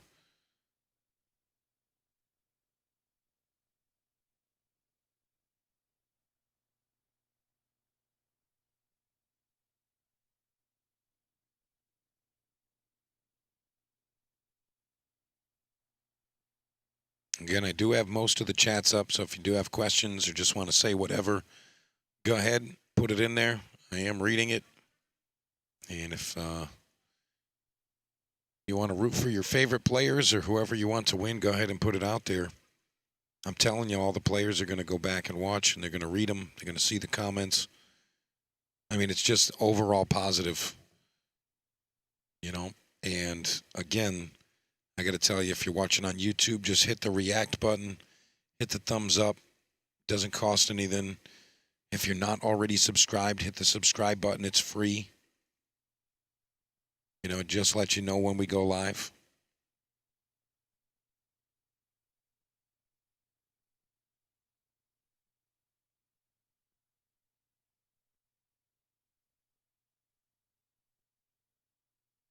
Yeah, see, Mitch in the chat, he's saying that if he was playing Ryan, he would have 3-fouled him by now. Like, meaning Ryan would have beaten him by way of 3-foul already. And that just goes to show you, you know, the stresses of the event and positioning in the tournament. Remember, the winner of this match comes back tomorrow undefeated and also is in the 5th, 6th position. And it's kind of gravy after that match. You got to start, you know, just relax and just, you know, do your thing. Just know that you're going to get paid and do your thing. Great shot there. Nice bank shot from Ryan Lima. Followed with a nice 3-ball to get down table. He's getting a little sloppy with this one. I mean, he's okay here. I would have liked to see him be a little bit closer to that rail. But he's in no means in trouble. By no means is he in trouble here. Oh, my goodness. And, you know, again, that's a byproduct of him having to go forward or preferring to go forward because of the angle he has there. But, you know, didn't have the complete setup. He didn't have the complete setup there.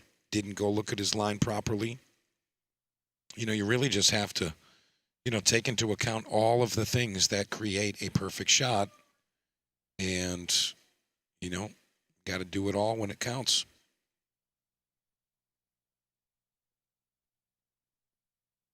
All right, Jamison Harpool, 4 balls away from a victory. Can he hold it together? This is a little tricky for him. And especially this first shot. I mean, it looks like he wants to go forward, but he's contemplating drawing the ball. Yeah, he's just going to fire at it and try to get the ball up table. Super low.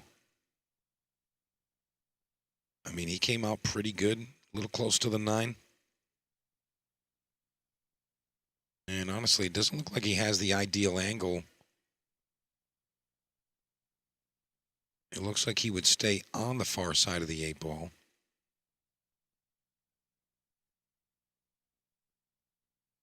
I mean, if he really pushes this one to the limit,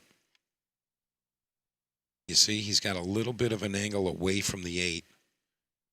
If he really pushes this to the limit, just right through the ball, center top, he can get back under the 8, play it in the same pocket.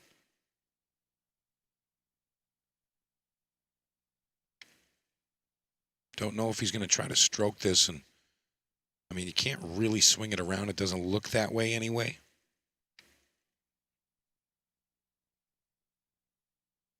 Shot of the match right now.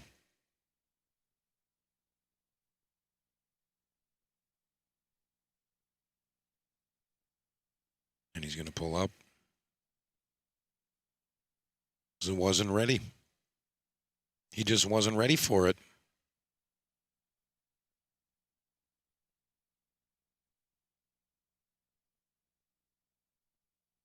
I mean, if he had more of the cue ball available, if the 9 wasn't so close, I'd say he could just go forward, just a touch of inside, stay above the 8.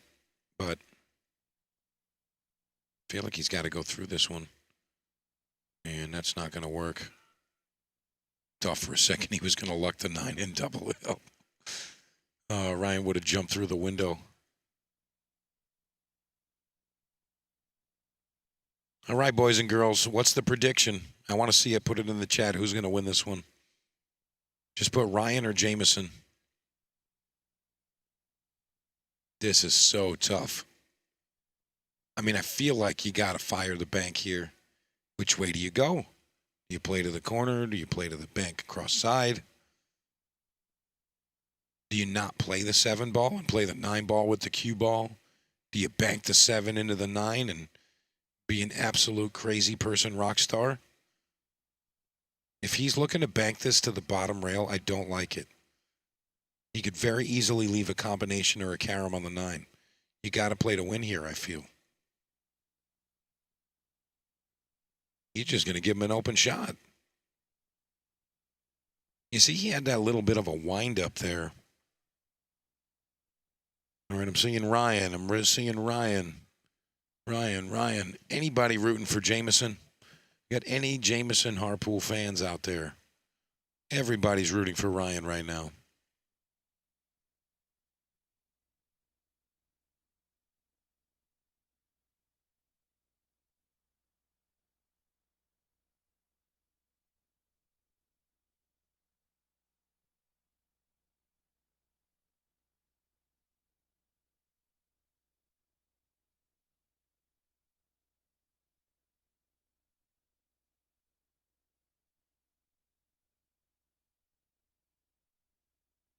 You see what Jameson's thinking here?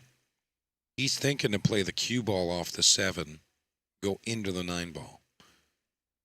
Now, tough shot, lower percentage shot, but he's thinking that his percentages are higher to make that than for him to actually run the 7, 8, 9, which I get. So I'm not really, hating on him for that. All right, Cody Porter takes out Steve Edmiston. And that was Steve Edmiston got to 6-3. And he made the 9 ball. Oh, my God. Oh, my God. What a way to go. What a way to go. Oh, my goodness. Ryan Lima going to the B side tomorrow.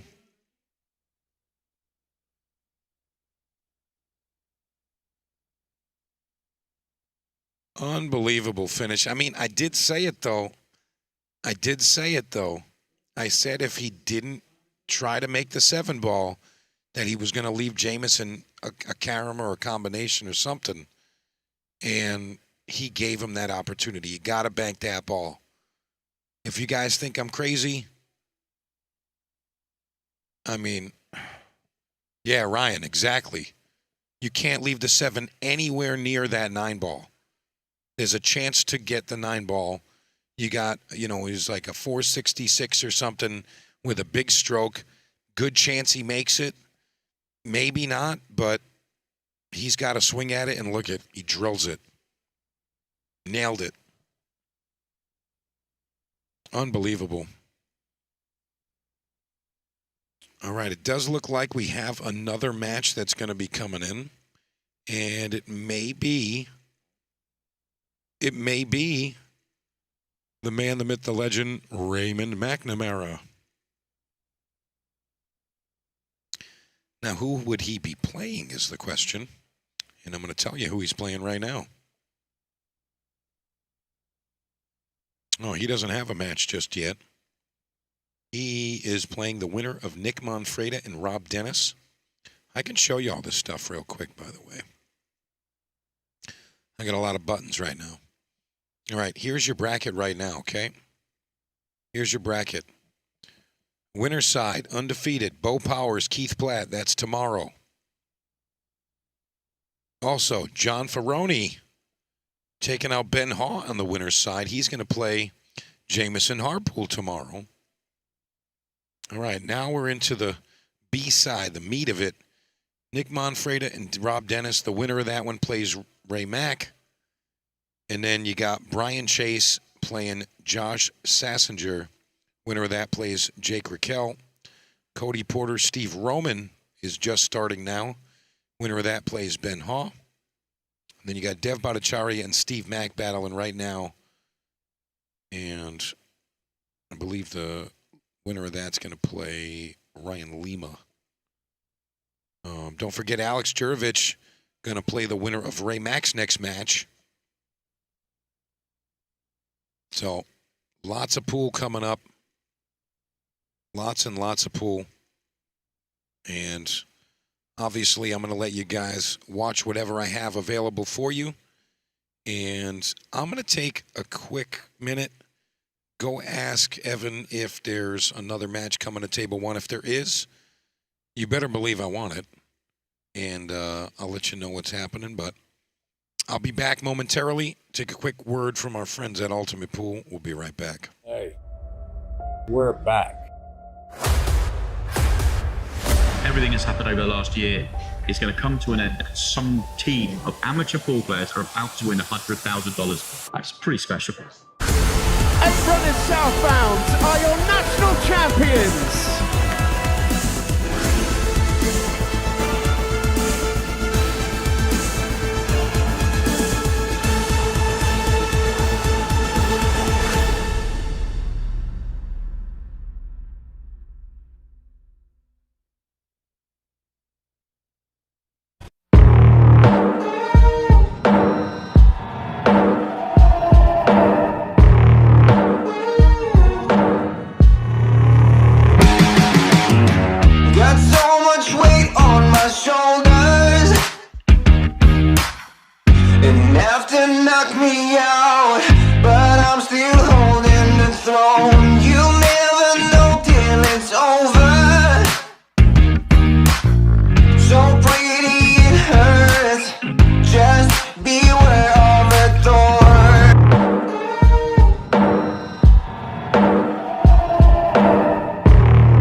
We're back. Everything that's happened over the last year is going to come to an end. Some team of amateur pool players are about to win $100,000. That's pretty special. And running southbound are your national champions.